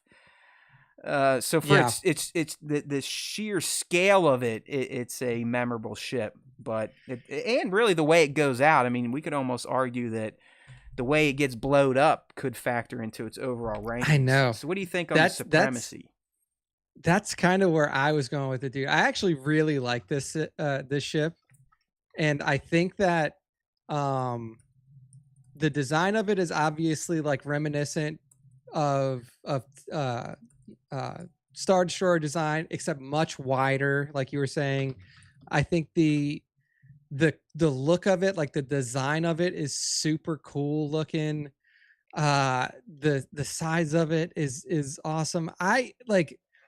I want to put this in like high A tier. I almost think that this is like an S tier ship because, like you said, they literally had to hyperspace another fucking ship at this thing to get rid of it, and like the stuff that went down on it was super cool. I mean, like, you could say whatever you want about like the practicality of the fight that happened on the supremacy between Rey and Kylo and then the Imperial Guard, but it was a cool looking fight. The way that it was destroyed was fucking awesome. The look of it's really cool. And I also like how when it's flying out there, it's almost like one of those big ass sharks where it's just got those small ships that are just like in its wake. Oh yeah. That are like just absolutely. I mean, I know that the pictures are so damn small, it's stupid. But just go back to the movie. I mean, like I said, it makes Vader's Executor look like a toy ship. I mean, it makes it look like an ant. That's how big this thing is. So, you know what, man? I don't have any qualms putting that up in S tier. I don't. Oh, right. That'll nice. Get people, there we go. Get people riled up. Last Jedi shit, you losers. What do you mean, Last Jedi? You Disney shills. Okay. Well, I think this is going to be a pretty quick conversation here. It just depends on young Nick. But we're looking at Anakin's ETA-2 starfighter that he painted yellow, as Connor told me, to honor the color of his pod racer, although I thought his pod racer was chrome and blue, but what do I know? And his engines were more orangey. But that, you know, that's how prequel fans are. They've got like fantastical images of their films from when they were kids. But let's be real, it's a fucking badass ship. I mean, again, it's kind of a precursor for a TIE fighter, TIE interceptor, if you will. It's got the wings that can flap up or flap down to give them greater control. You know, now this is pod racing. You got that type of stuff in there. You know, this is where the fun begins. I mean, come on. It opens Revenge of the Sith in that awesome space battle. It sounds cool. It's got a spot for R2. But it also has those Imperial vibes in the hull. I mean, the window is literally structured just like a TIE fighter would be. So yeah, I'm clearly high on the ETA-2. A lot of nostalgia. It's my man's ship, and it is cool as fuck looking. Let's be real. I mean, it's S tier. Yeah, let's not play around here. Like this is no reason to beat around the bush on this one. So yeah, no. I mean, this is iconic level Jedi Starfighter Anakin ship. Like this is some stuff that, you know, was the coolest ship that you had ever, like, individual fighter ship that you ever seen when you first saw it on screen. You were like, what the? Do you still think it's one of the best single pilot fighters? Even I think more it's so super than like cool. An X-Wing, and I think that like when it comes down to like purely from what I can remember from, again, like Battlefront 2 space missions and stuff like that, like the main downfall of it was there was no, like, the shields on it were pretty weak. Like it didn't have great shields, and it didn't have, because it was being piloted by Jedi, it didn't have protons, like auto lock-on proton torpedoes. Yeah, because that's why they wore those like bronze or gold headpieces, because they'd essentially like tune into the Force, into the ship's systems.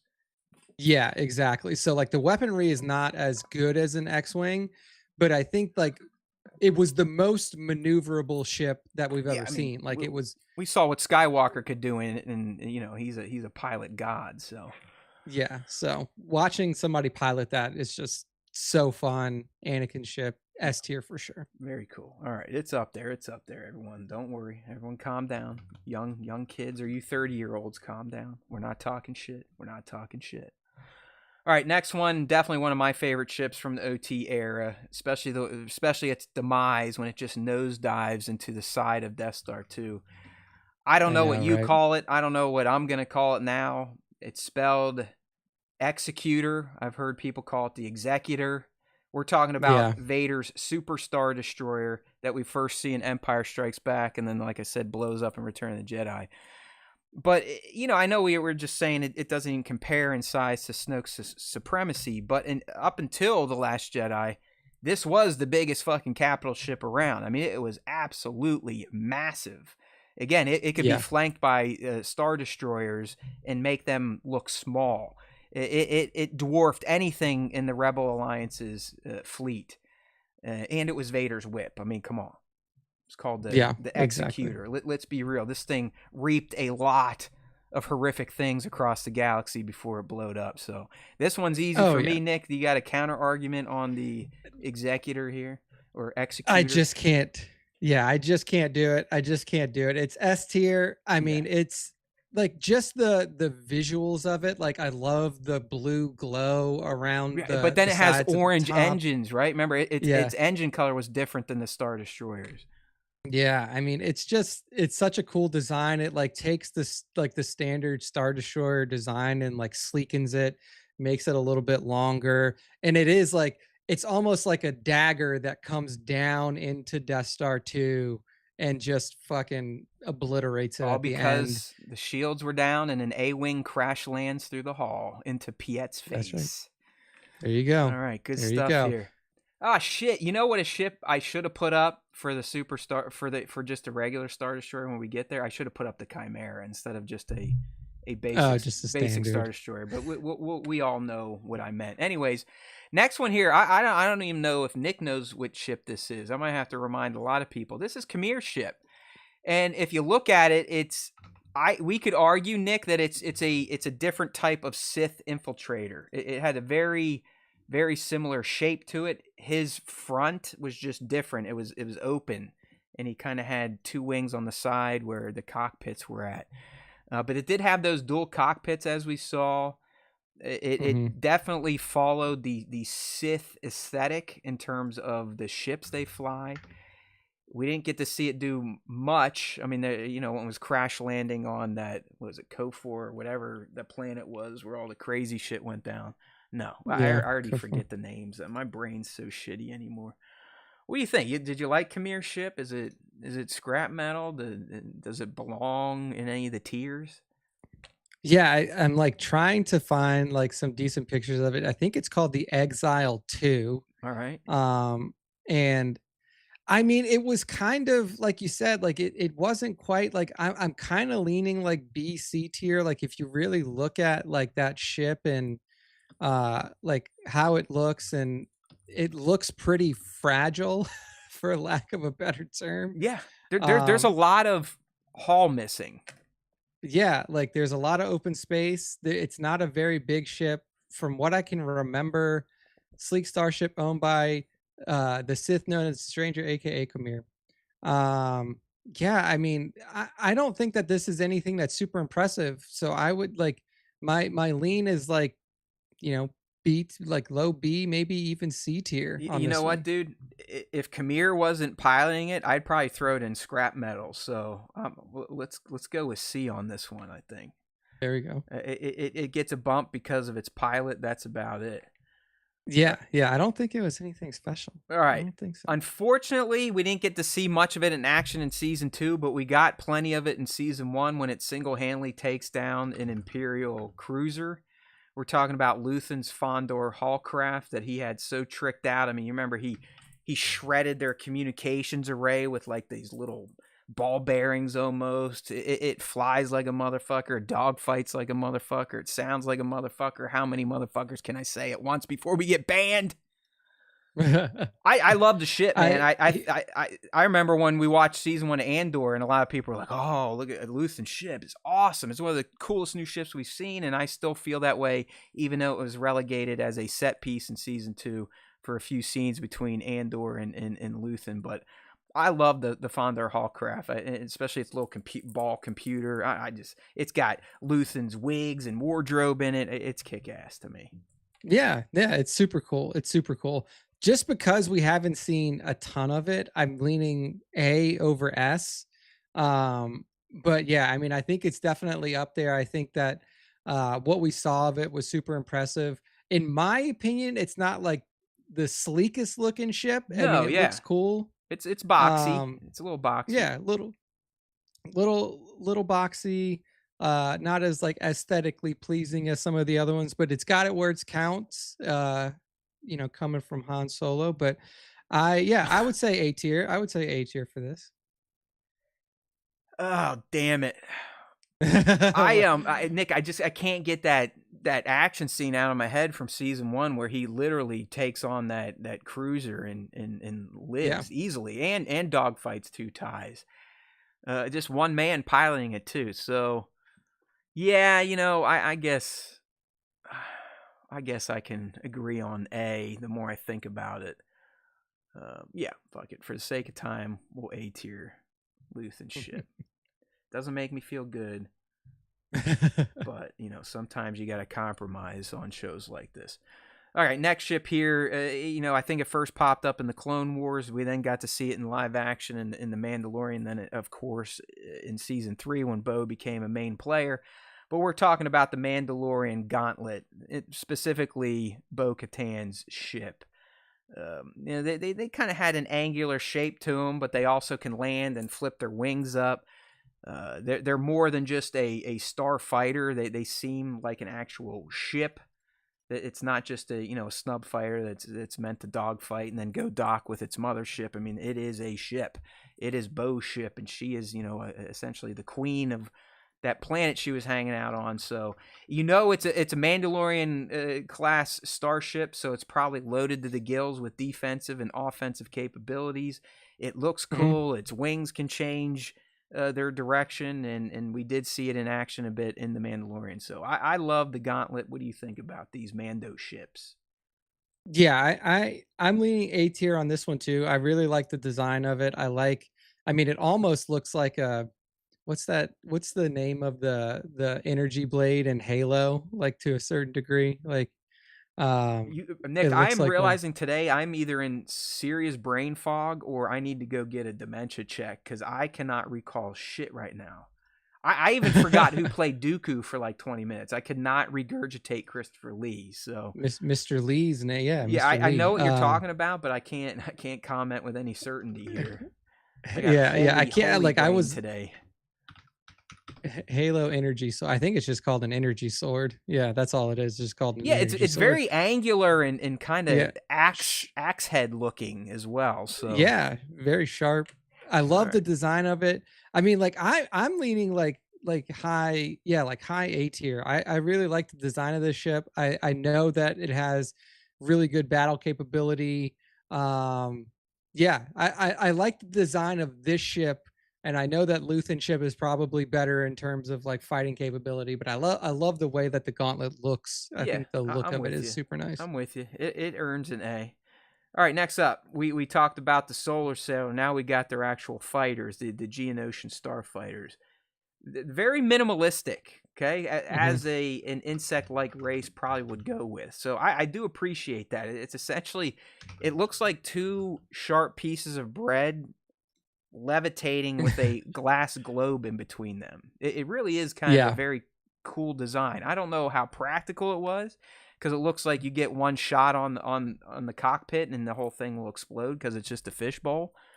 But they were fast. They had purple lasers, which was kind of different. But yeah, I mean, I have a lot of experience with them through Swago, but that's about it. Outside of that, they show up a little bit in the Clone Wars and Attack of the Clones, but they are kind of cool looking. Outside of that, what do you say here? From what I can remember, these things got blasted apart pretty easy. Yeah. And I also think that they have like a really low rate of fire. Like they don't shoot very fast. It's like boo, boo, boo. Like they're not like formidable fighters. The design's cool. I'm gonna put this one in C tier. Fucking Geonosian junk is what this is. You're not just throwing it down to scrap metal. You give it a little. I got somebody in mind for scrap metal, and this may be the one. No, you're right. It's not complete shit, but yeah, it's C tier. Well, speaking of complete shit, I kind of got ahead of myself here. But we've got the Rebel transport. You see in at the end of the Battle of Hoth, it's away, and they're like, yay, because the ion cannon cleared some space. So it's literally just a transport ship. It clearly sucks at defending itself because it needs an ion blast just to get out of there. They're not very fast. I don't know what type of weaponry they have. But it kind of, to me, especially the picture I'm looking at, again, it looks like I've lost Matt. I can't hear you. I can't hear me. No. Oh, no. No. Let me see in here. What do you think? I will say this, though.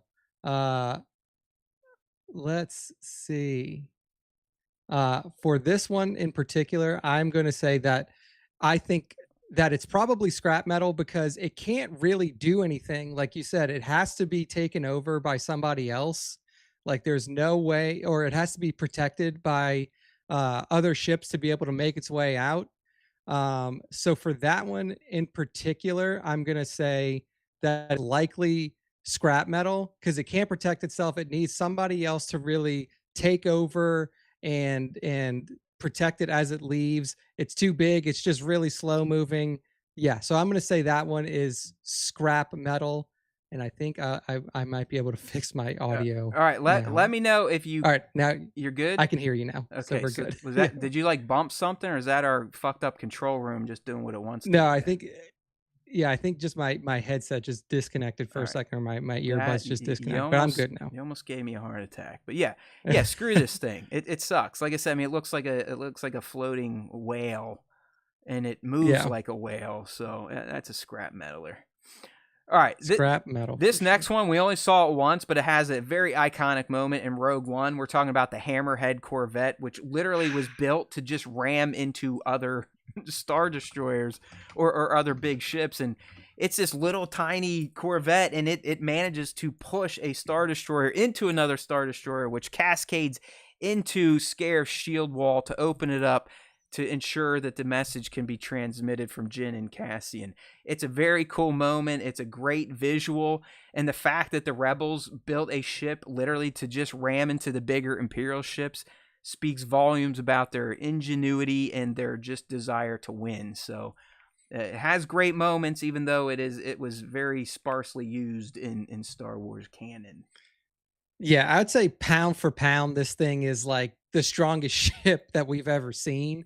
Like you said, like just pure pushing power, takes on a Star Destroyer on its own and like you said, pushes it into another, causes incredible. To me, I think this is A tier easy. Yeah, just for its capabilities and what we see it do in Rogue One, it goes A tier. And yeah, we are speeding things up a little bit, people. We have to, so bear with us here. All right, we've got Akbar's ship, the Home One. I know you talked about it earlier. It's very organic looking, as a lot of Rebellion ships were when you compare them to the more industrial Imperial aesthetic. But it's just like a long cigar with bumps on it. You know what I mean? I know, yeah. It gets itself in the traps all the time. It does not seem to be very capable in going toe-to-toe with a Star Destroyer unless it has its X-Wings defending it, Y-Wings defending it. Really, I think the coolest thing about it is that Akbar was the admiral on it. Outside of that, yes, it's very iconic, but it's pretty basic. Yeah, exactly. Like again, we've never seen this thing fire any defensive shots, or at least that I'm aware of, that I remember. Like we've never seen it defend itself in any way. It doesn't really look cool. Kind of looks like a hunk of poo just hanging out in. You're right. It's a lumpy turd. It is. You're right. That's like, perfect. It's like I'm putting this in scrap metal. You can call me crazy all you want. The iconic Home One, Akbar's the home flagship. The ship that won the Rebels, the Battle of Endor, scrap metal. Man, the ship that won the Battle of Endor for the Rebels, that was the Millennium Falcon, baby, all the way. And Wedge's X-Wing, because remember, Wedge had to shoot the energy before the Falcon could blow up the ball. Yeah. All right, you know what? No, I'm not going to fight you on it. You the fact that you described it as a turd, I think warrants scrap metal. So sorry, Akbar. This is not a trap. Your ship sucks. Okay. There's plenty of TIE fighters in the Imperial Navy. This one is the TIE Bomber. It's one of the more unique looking TIE fighters because it's got it looks like a dual hull, but one is literally just where all the bombs come out of. So, I mean, it is a very wide looking TIE fighter. We saw it a little bit in Empire. We really got to see them in The Mandalorian during the Night of 1,000 Tears when it glassed Mandalore. I love TIE fighters, period. I like all their variants, and the TIE Bomber is no different. So what do you think about this one? Yeah, I think that this is like a B tier. I think that like good weapon capability, a little bit more sturdy than your standard TIE fighter. You have the curved wings, which gives it a little bit more maneuverability as well than standard TIE. So I'll go with B tier for the TIE Bomber, knowing how much destruction it has wrought upon. Yeah, it is one of those ships that, like most bombers, needs support. So it's not like just a one ship wrecking crew. So yeah, I'll B tier the bomber. All right, this one is the I believe it's an Imperial, something like a Gozen class cruiser. We've seen it in The Mandalorian. It's the ship that Bo-Katan and what's her name, Axe Woves, and the other girl, the wrestler lady. Yeah. They steal it in season 2, right? And it ends up in the Mandalorian fleet. We see it again in season 3. But I mean, you could have TIE fighters hanging off of it. It's kind of boxy looking, clearly. But what do you think about this one? This Imperial, I think Gozen class freighter. Yeah. It's like a freighter ship, mostly used for like transport. I think it looks cool. I think that obviously it can Gozanti, hold a lot of Gozanti class. Yeah, that sounds. I'm thinking of Gozer from Ghostbusters. From Ghostbusters. Yeah, Gozanti class transport shuttle, armored starship used for various factions. To me, I mean, I could see this being like, I don't know, man. I mean, like, not a lot of combat capability, good for moving stuff around, armored, it's like a fucking heavily bus, armored, right? It's like a tour bus almost. That's why I feel like this is like a C tier ship. It doesn't look cool, doesn't do anything cool, just kind of carries people from one place to another. I think the coolest thing about it is that it has like little TIE dingleberries hanging off of it. So yeah, I'm with you. Just little TIE babies on the Gozanti. All right, this should be an easy one because we just took a large dump on its predecessor. But we have the Raddus, which more or less had less lumps, but as Nick aptly described the Home One, these Mon Cal ships do resemble gray turds in space. Yeah, the fact that it was like running out of gas and it was in a race with the First Order. I don't know. I just the Raddus, outside of its namesake, we all speak your name, Admiral, and your sacrifice at the Battle of Scarif. But I think the Raddus could go down the scrap unless you want to save. Yeah, I just think that these good guy ships suck. At least the capital ships suck. Dude, like the good guy, like bad guy capital ships, fucking Star Destroyers can fuck shit up. Yes. Like Home One, Raddus, they can't do anything without the ships around them. It's just like, why would you not give your primary cruisers some sort of battle capability? Like, I just don't understand that design choice. So yeah, scrap metal. Fuck this shit, man. Right. See ya. Yeah, learn how to defend yourself, Mon Cal ships. Do it. The Mon Cal might be expert fleetsmen, but they suck at ship design, at least making them cool. Maybe we don't know something, maybe they're super powerful or slick, but from what's been put out there, they look dumb and they don't really ever perform the way the bad guys capital ships perform. All right, okay, we're going back to the Clone Wars, literally the Clone Wars. Yoda shows up in one. I think they're one of the coolest looking ships, sounding ships, performing ships of the prequel era. We're talking about the Republic gunship, aka the LAT. I love that you had clones sitting in like World War II era ball turrets. It had ball turrets in the front.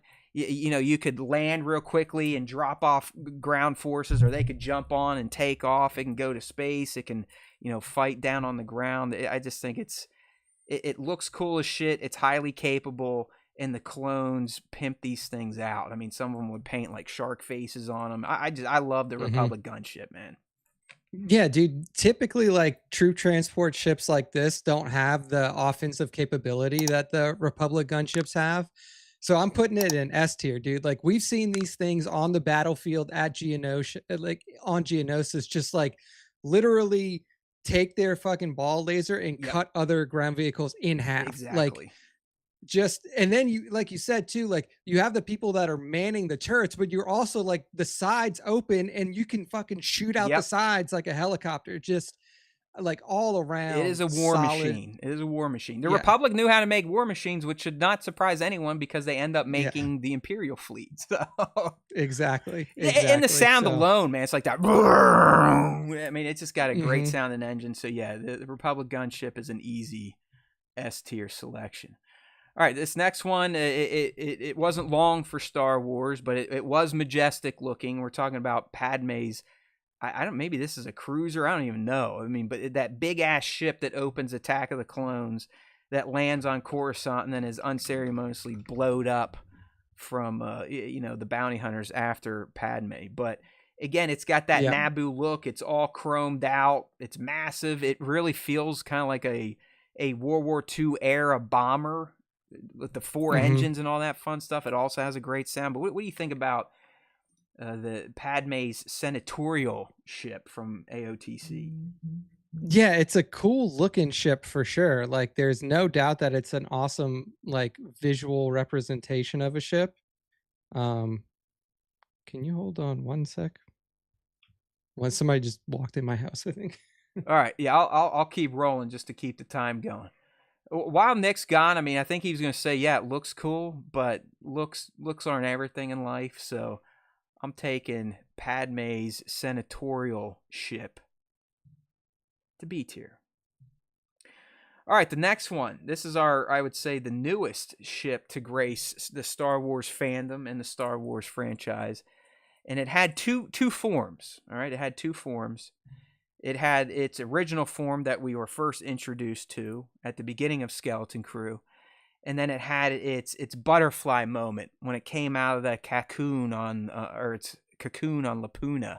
And we got to see the true form of the Onyx Cinder. That's right, people. The Onyx Cinder is on this list. And quite frankly, while Nick is hopefully not getting stabbed or robbed, it really stands out to me. I mean, the ship was kind of a main character in Skeleton Crew as part of the main mystery. And the fact that it had that outer hull that we saw got eaten out, and then it birthed the more slick-looking ship that we learned were, for these special envoys to go to At-Aten to hit the treasury and whatnot. So, for the fact that the ship kind of had 2 forms, it's super sleek. It's fast. It's a specialized aircraft for special missions. I absolutely adore the Onyx Cinder. It was one of my favorite parts of the Skeleton Crew, and how, like other Star Wars properties, it was a character in itself that actually went through growth. I mean, Nick, I was saying, the Onyx Cinder started as one ship that we thought it was, and it was kind of cool then. And then we saw it got eaten, and it birthed its actual form, and it got even cooler at that point. So I love the Onyx Cinder. What do you think about this one? Yeah, I think that Onyx Cinder is definitely an S tier ship. I think that the multiple forms of it for sure lends itself to being one of the most unique ships we've ever seen in Star Wars. Clearly has crazy battle capability, a true pirate ship in Star Wars. I think that this is S tier, I would say. It's awesome. Like I said, it was one of the standouts from Skeleton Crew.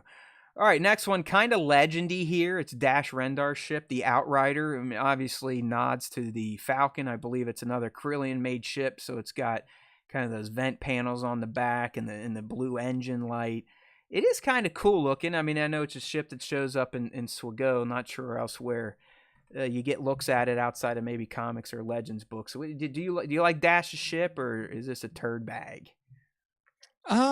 Not too familiar with it, but I mean, cool design, definitely like a precursor to, again, like you were saying, those Corellian YT freighters, like the Falcon.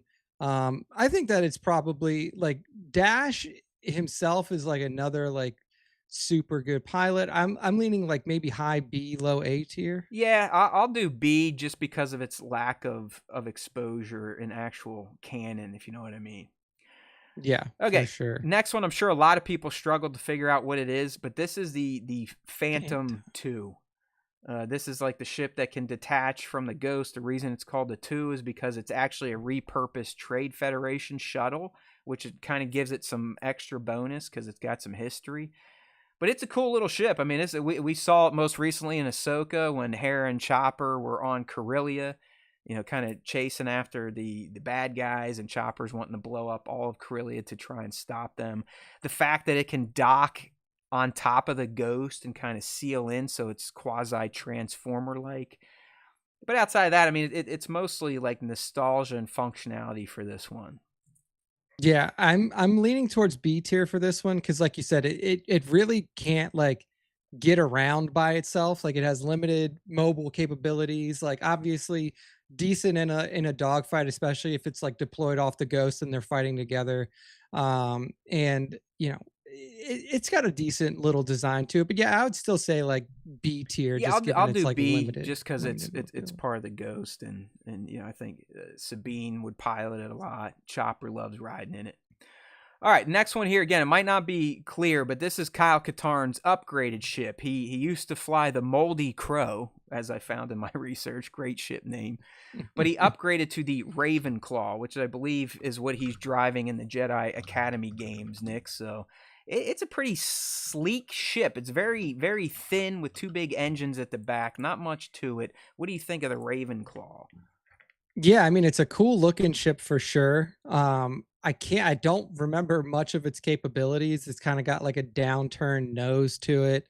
Almost like semi reminiscent um of like the scimitar in certain ways with its coloration, like black and red coloration, so pretty cool looking.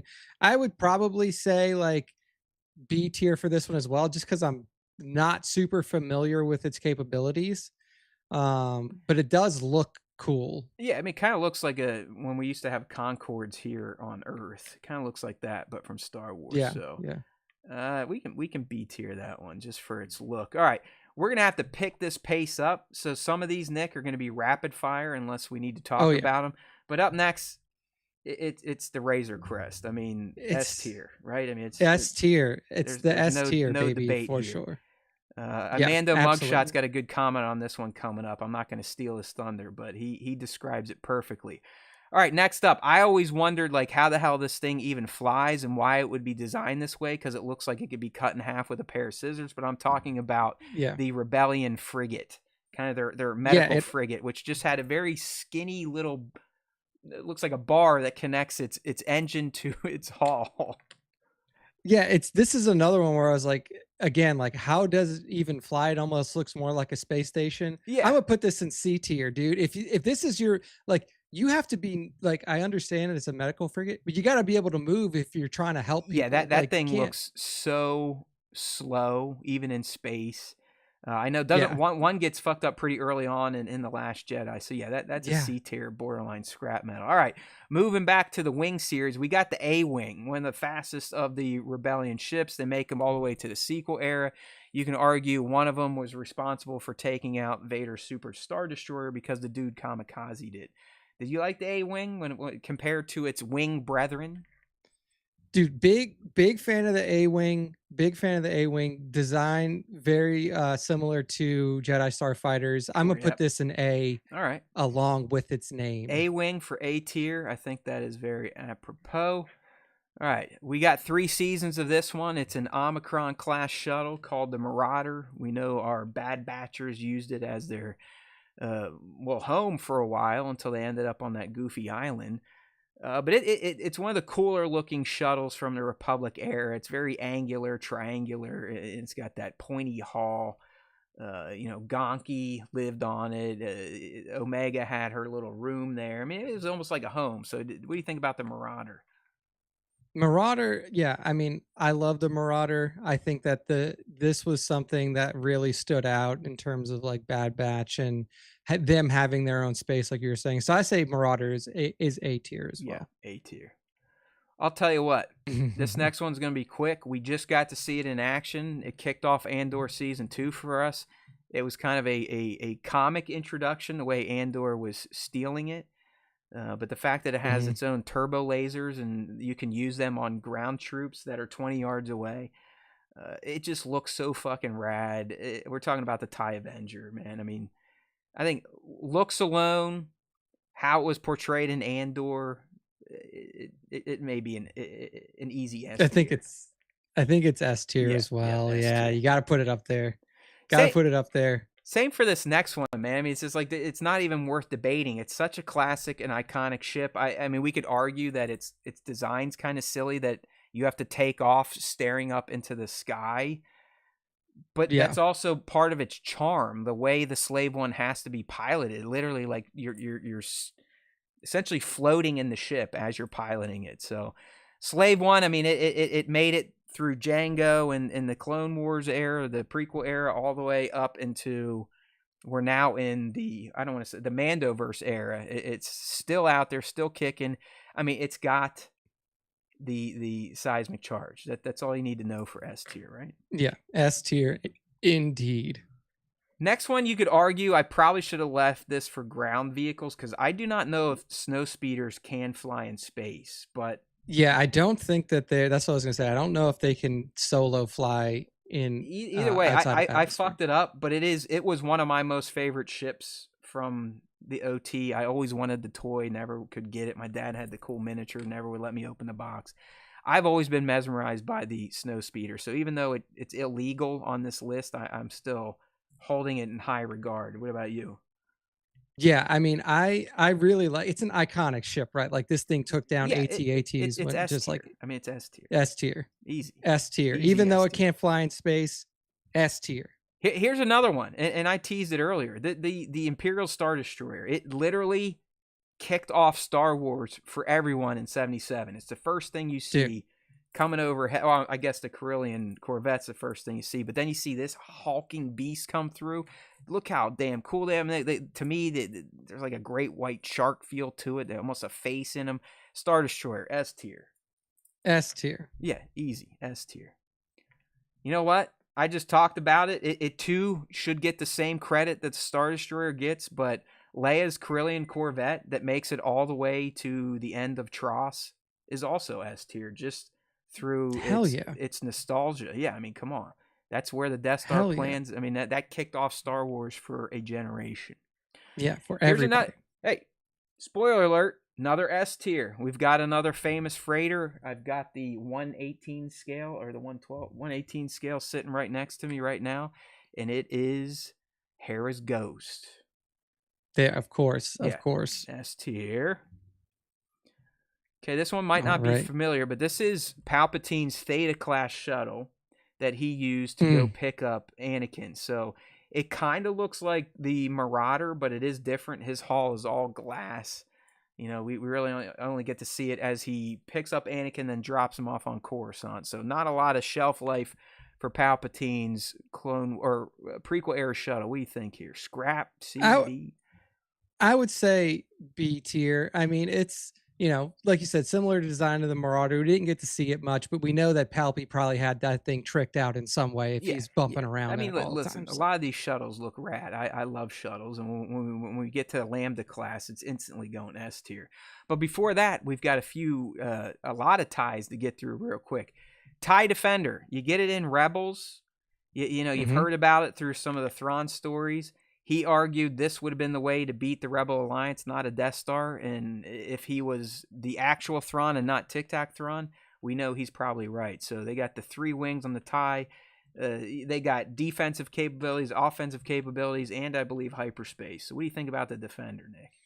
I think it's A. I wish we would have gotten to see more of it. Yeah, it's not think that changes the game. Yeah, I agree with you. That's more of an A. Now, this TIE. Here's where I insult you. Okay. The traditional TIE fighter, very basic, one of the most iconic sounds in film, I believe. Like it literally sounds like it's screaming at you. It's like a dying animal or something. But very basic, very flat, and very limited, as Nick said. I mean, they had no hyperdrive. They didn't have any shields, so they could be very fast, but they are also very deadly for their pilots. But I love the TIE Fighter. It's an S tier to me. So let's hear why it is not to young Nick. Scrap metal. Scrap metal for the fucking TIE Fighter? These motherfuckers have... When have you ever seen a TIE do anything cool other than blow up mid-flight, I cannot run agree into with walls? This. Cannot These agree people, with this. The TIE fighters to me are like the bozo ships where they're like, we'll just throw this out there. Bozo ship. Not even Vader rides a regular TIE. Hey, are your headphones broken again? Your headphones are broken. You can't hear me, right? You didn't hear what I just said about that ship, did you?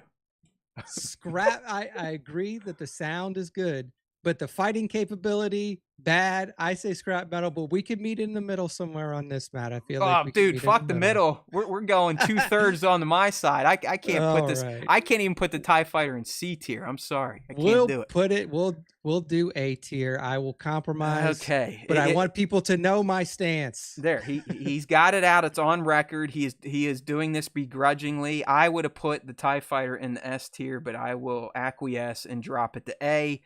Next up, the TIE Interceptor. This is one of the more mean-looking ones. It's got the split wings, very badass, kind of prototype-y. I don't know. I've honestly, I think the Interceptor is cooler than the TIE Fighter. So that's me. Where are you then? Do you S tier the Interceptor, or is it still below S? I will. I think that Interceptor should be A tier 2, along with the TIE. I do agree that the Interceptor is far cooler than the TIE and more maneuverable and better in battle. So there we go. All right. That's well, we're now looking at Kylo's TIE Silencer, which seems to be heavily influenced by the Interceptor or the Avenger. The difference here is the hull is a little more squared off, not as rounded, and he's got that red tinted glass, which does add some flair. So what do you think about Kylo's whip? I think it's S tier. I really love this ship. I love the design. Obviously, very maneuverable, very good in a fight. I mean, he took out the what was it? It was the rat. I mean, he took out the Raddus with this ship. Almost like his mom. He shot his mom out. He did not. He took out the Raddus's hangar. Then his wingmen ended up opening fire on the hull. But yeah, I mean, it's a badass ship. S tier. Yeah, it really is cool. It is cool. All right, next one here. You got to see him a little bit in the Battle of Scarif. These are the TIE Reapers. Yes, TIE Reapers. Also sick ship. Much better than TIE Fighter. Man, I will hate the TIE Fighter. TIE Fighters, man. Every time I see one, it's blowing up for some reason. TIE Reapers, not as cool as Interceptors. I will say B tier. Yeah, I agree. Reaper goes to the B. This next one, 1000% scrap metal. These are the resistant bombers. These literally drop bombs, magnetic bombs, to qualify because they would just float away in space. And they all get blowed up but one, and even that one gets blowed up, but it still is able to drop off as payload. But yeah, the resistance bombers, I think, are scrappy. Yeah, I agree. All right, I agree with that for sure. Away. All right, we just got to see this one in Andor Season 2. We didn't learn how he came upon it, but we saw him flying it and taking it without the leadership on Yavin 4 being too pleased. We're talking about the U-Wing, which is, man, it's sleek, it's cool, it's got those wings that fold out to kind of go into hyperspace. The only people we know that were really on one, or we know Cassian and K2 piloted one. They did great things on it. I think you see a few others in Rogue One, but it is one of the cooler wing ships.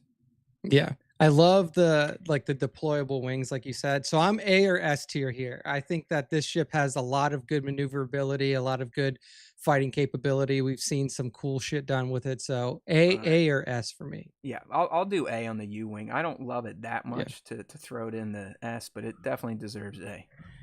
This one is a no shit Sherlock. I mean, it's the Millennium Falcon. So yeah, I mean, it should be its own tier. Yeah, this is like God tier. Anyone want to fight us on this one? I didn't think so. No fights here. Yeah, I mean, wait for question of the week. There's a clear winner on that.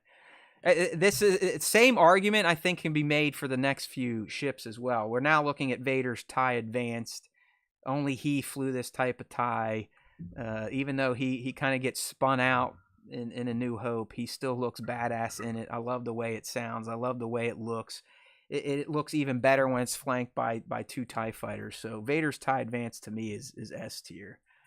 I agree. Yeah, I agree. We have to, or he would force choke us. Yeah. Nick, you might argue with me on this one, but I've always been a mega fan of shuttle the Lambda Tidarium. Class shuttle, in particular shuttle Tidarium from Return of the Jedi. I love the way it sounds. I love the way it looks. I love the way the wings fold up to land and then fold out to fly. I just think it epitomizes the Imperial aesthetic. I absolutely am in love with this shuttle. Yeah, I mean, I think that since there's no battle capability, I'll say A, but I do think that this is the prototypical Imperial transport. Yeah, I think ship, so. for it being the only shuttle that we have a lot of love for, I'm bumping him up to S. He's going up there. S tier is loaded. And it's about to get another compatriot here, because I'm sorry, but the X-Wing is S tier. There's really no argument made. I mean, Nick, personally, I probably appreciate the X-Wing more than the Falcon. I mean, the X-Wing took down 2 Death Stars.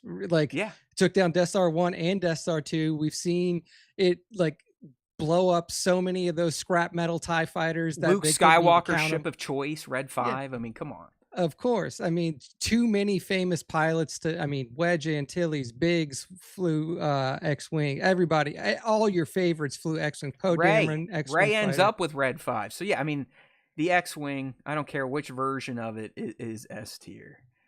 Indeed. Okay, the Rebel era Y-Wing. You know, we kind of kicked off this talk an hour ago about its predecessor in the BTLB, and we put that down in B tier. I do prefer the Y-Wing, the Rebel Y-Wing, just because, like I said, it looks unfinished. I mean, its back half looks like they're just like, you know what, fuck it. We don't need to finish building the engines. It drops bombs. That's all we needed to do. Yeah, it's almost like they were designing it, and they were like, no, we need to go now, and they're like, send it out, it'll fly. Yeah, shit'll work. I say A tier. Yeah, right. I say A tier. For Y-Wing. I'm with you. It was never. It really didn't do much in the films at all, besides get blowed up or provide zero support on the trench run.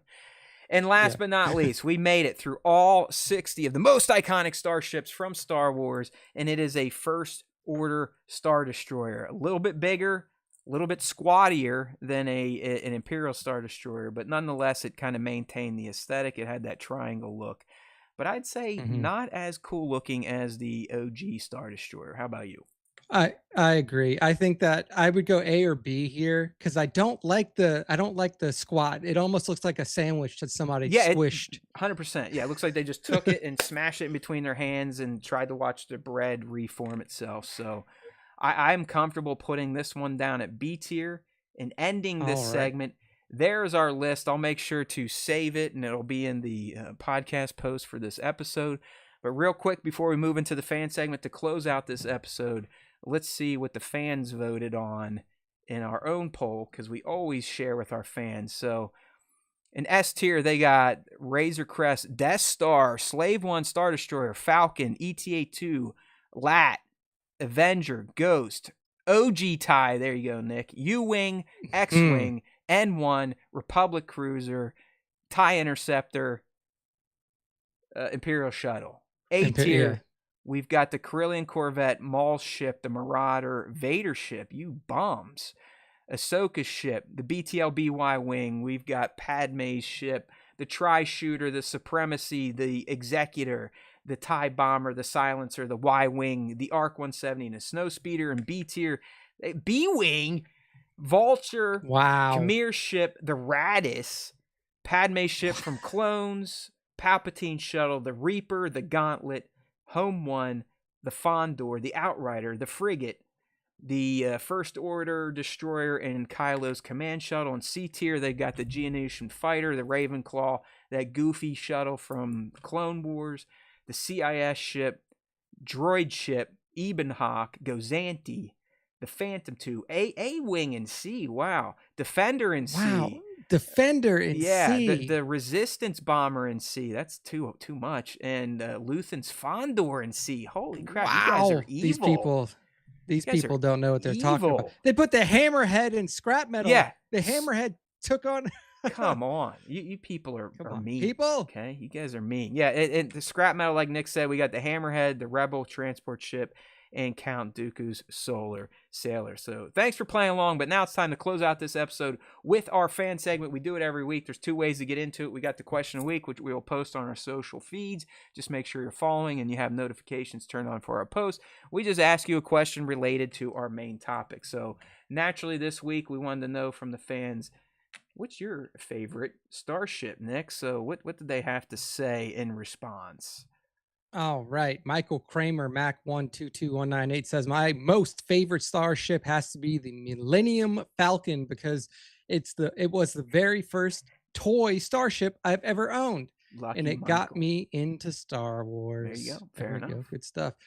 Toyverse Rick says Millennium Falcon and B-Wing. Boom. There we go. Max Maldini, it has to be the Millennium Falcon for me. We know that Leeds Neural Core was integrated with the Corellian Fighter's nav system computer, and its calculations are a real advantage for being fast and precise. The ship is a character in itself, so iconic, the fastest hunk of junk in the galaxy, and so important to the OT. Max brought notes. Max brought notes, that's for sure. He had the notes. Mando Mugshot says, for me, it's got to be the Razor Crest, not as iconic as some of the OT ships, but it's just so practical, like a big old RV. See, I told you Mugshots had a good little anecdote about that was a good one. Crest. That Geek JB says Outrider and A-Wing. Right, he's a big A-Wing fan. I understand that. Star Wars fan art ES says very difficult. 1, Slave 1, 2, Millennium Falcon, 3, Razor Crest, 4, X-Wing. That's a good list. There we go. A lot of S tier. EKU Rory. Look at this guy. EKU Rory says, does Jar Jar have a ship? He was on Padme's ship. He was on the J-type Nubian. Slap dick. Yeah. But he says Falcon for sure. All right. League of Extraordinary Sixers, she says Razor Crest, Ahsoka's T6, Kylo's TIE Silencer, Millennium Falcon, and the Ghost. All right. There we good go. Line good up stuff. there from League. Beyond the Dune Sea, they're giving you a preview of their list. Right. They say easiest question ever. Anakin's ETA-2 Jedi Starfighter that he painted yellow to pay homage to his pod racer on Tatooine. Good. I think we gotta check Connor. Connor might be colorblind because there's no yellow on Anakin's pod racer. I think it's just the very end of the engines. Yeah, but if you look at them, it's like an orange almost. Yeah, I guess it depends on how you got your TV set. It's an orange or yellow, maybe. All right. Yeah, it's close. It's close. GT Arts Fett says Slave 1. Says it right in his name. Fett fan. Phil. My buddy Phil says Obi ship in episode 2 is number 1 for me. Second is Slave 1. Honorable mention, the Phantom TIE. There we go.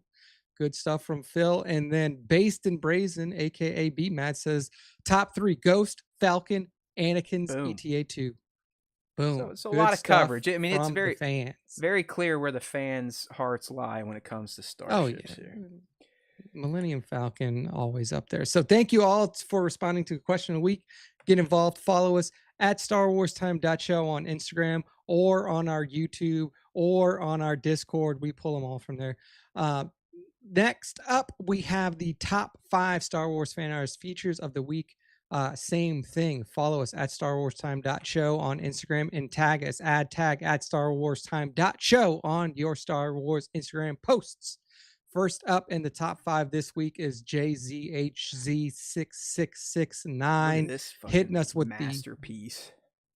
Awesome posters that he makes. So JZHZ is incredible at making these posters, and what we see up front is an Ahsoka poster with the with Thrawn in the middle and his crazy stormtroopers at his side. Do they have a specific name where they like They're the like the zombie troopers? Who cares? I yeah mean, you got Captain Enoch is in the lead. I mean, dude, this is looks like JZHD was invited to set to take a picture of that scene. I mean, I'm sorry. I know, dude. And these are hot toys, but it's like, hot damn. He did one from Galen Urso too that looks just as Yeah, good. he's got a Galen one too. Sick stuff here from JZHD. This is poster Make shit sure here, man. This is we need JZHD to start contributing some wall art. Right. I mean, sell the prints, baby. Awesome. Sell the prints. Awesome. Incredible stuff. Next up, we got Commander Green, and Commander Green is showing us a little bit of love for the Bad Batch. We see Rekka wrecking it, taking out one of his fellow clone troopers after the turn has happened. Commando punch. It's a good little capture of a good punch to the face.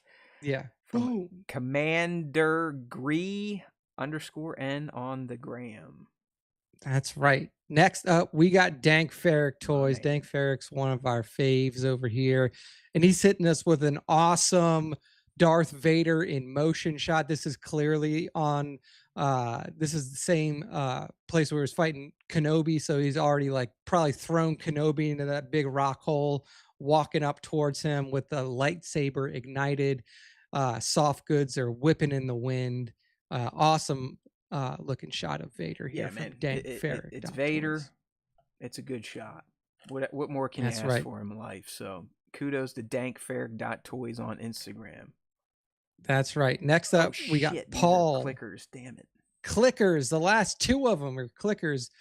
We got Paul Brown 12. Paul Brown 12 giving us a really cool Ahsoka shot, like at this little altar, candles lit, kneeling down, praying, paying homage to whatever it is that she is, trying to commune with here. Maybe this is what's going on, when she is in exile. She is praying to the Mortis gods or something. But I thought it was a really cool setup, really cool diorama here with Ahsoka as the centerpiece from Paul Brown 12. Holy shit. Do you want to read our AI recap on Google? We have one.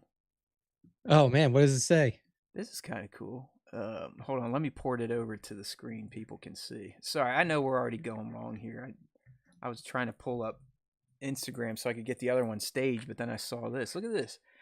All right, so Star Wars Time Show appears to be a name for a weekly stream and podcast that explores the Star Wars universe, potentially focusing on fan content and character analysis. It's not a specific Star Wars TV show or movie title, but rather a community-driven show or podcast that delves into the franchise. Here's what Star Wars Time Show might be. A weekly stream and podcast, yes. Fan content and analysis, yes. Potential themes, the show might delve into topics like character sacrifices, roles within the rebellion, plot holes, and character predictions, yes. Droids and their personalities.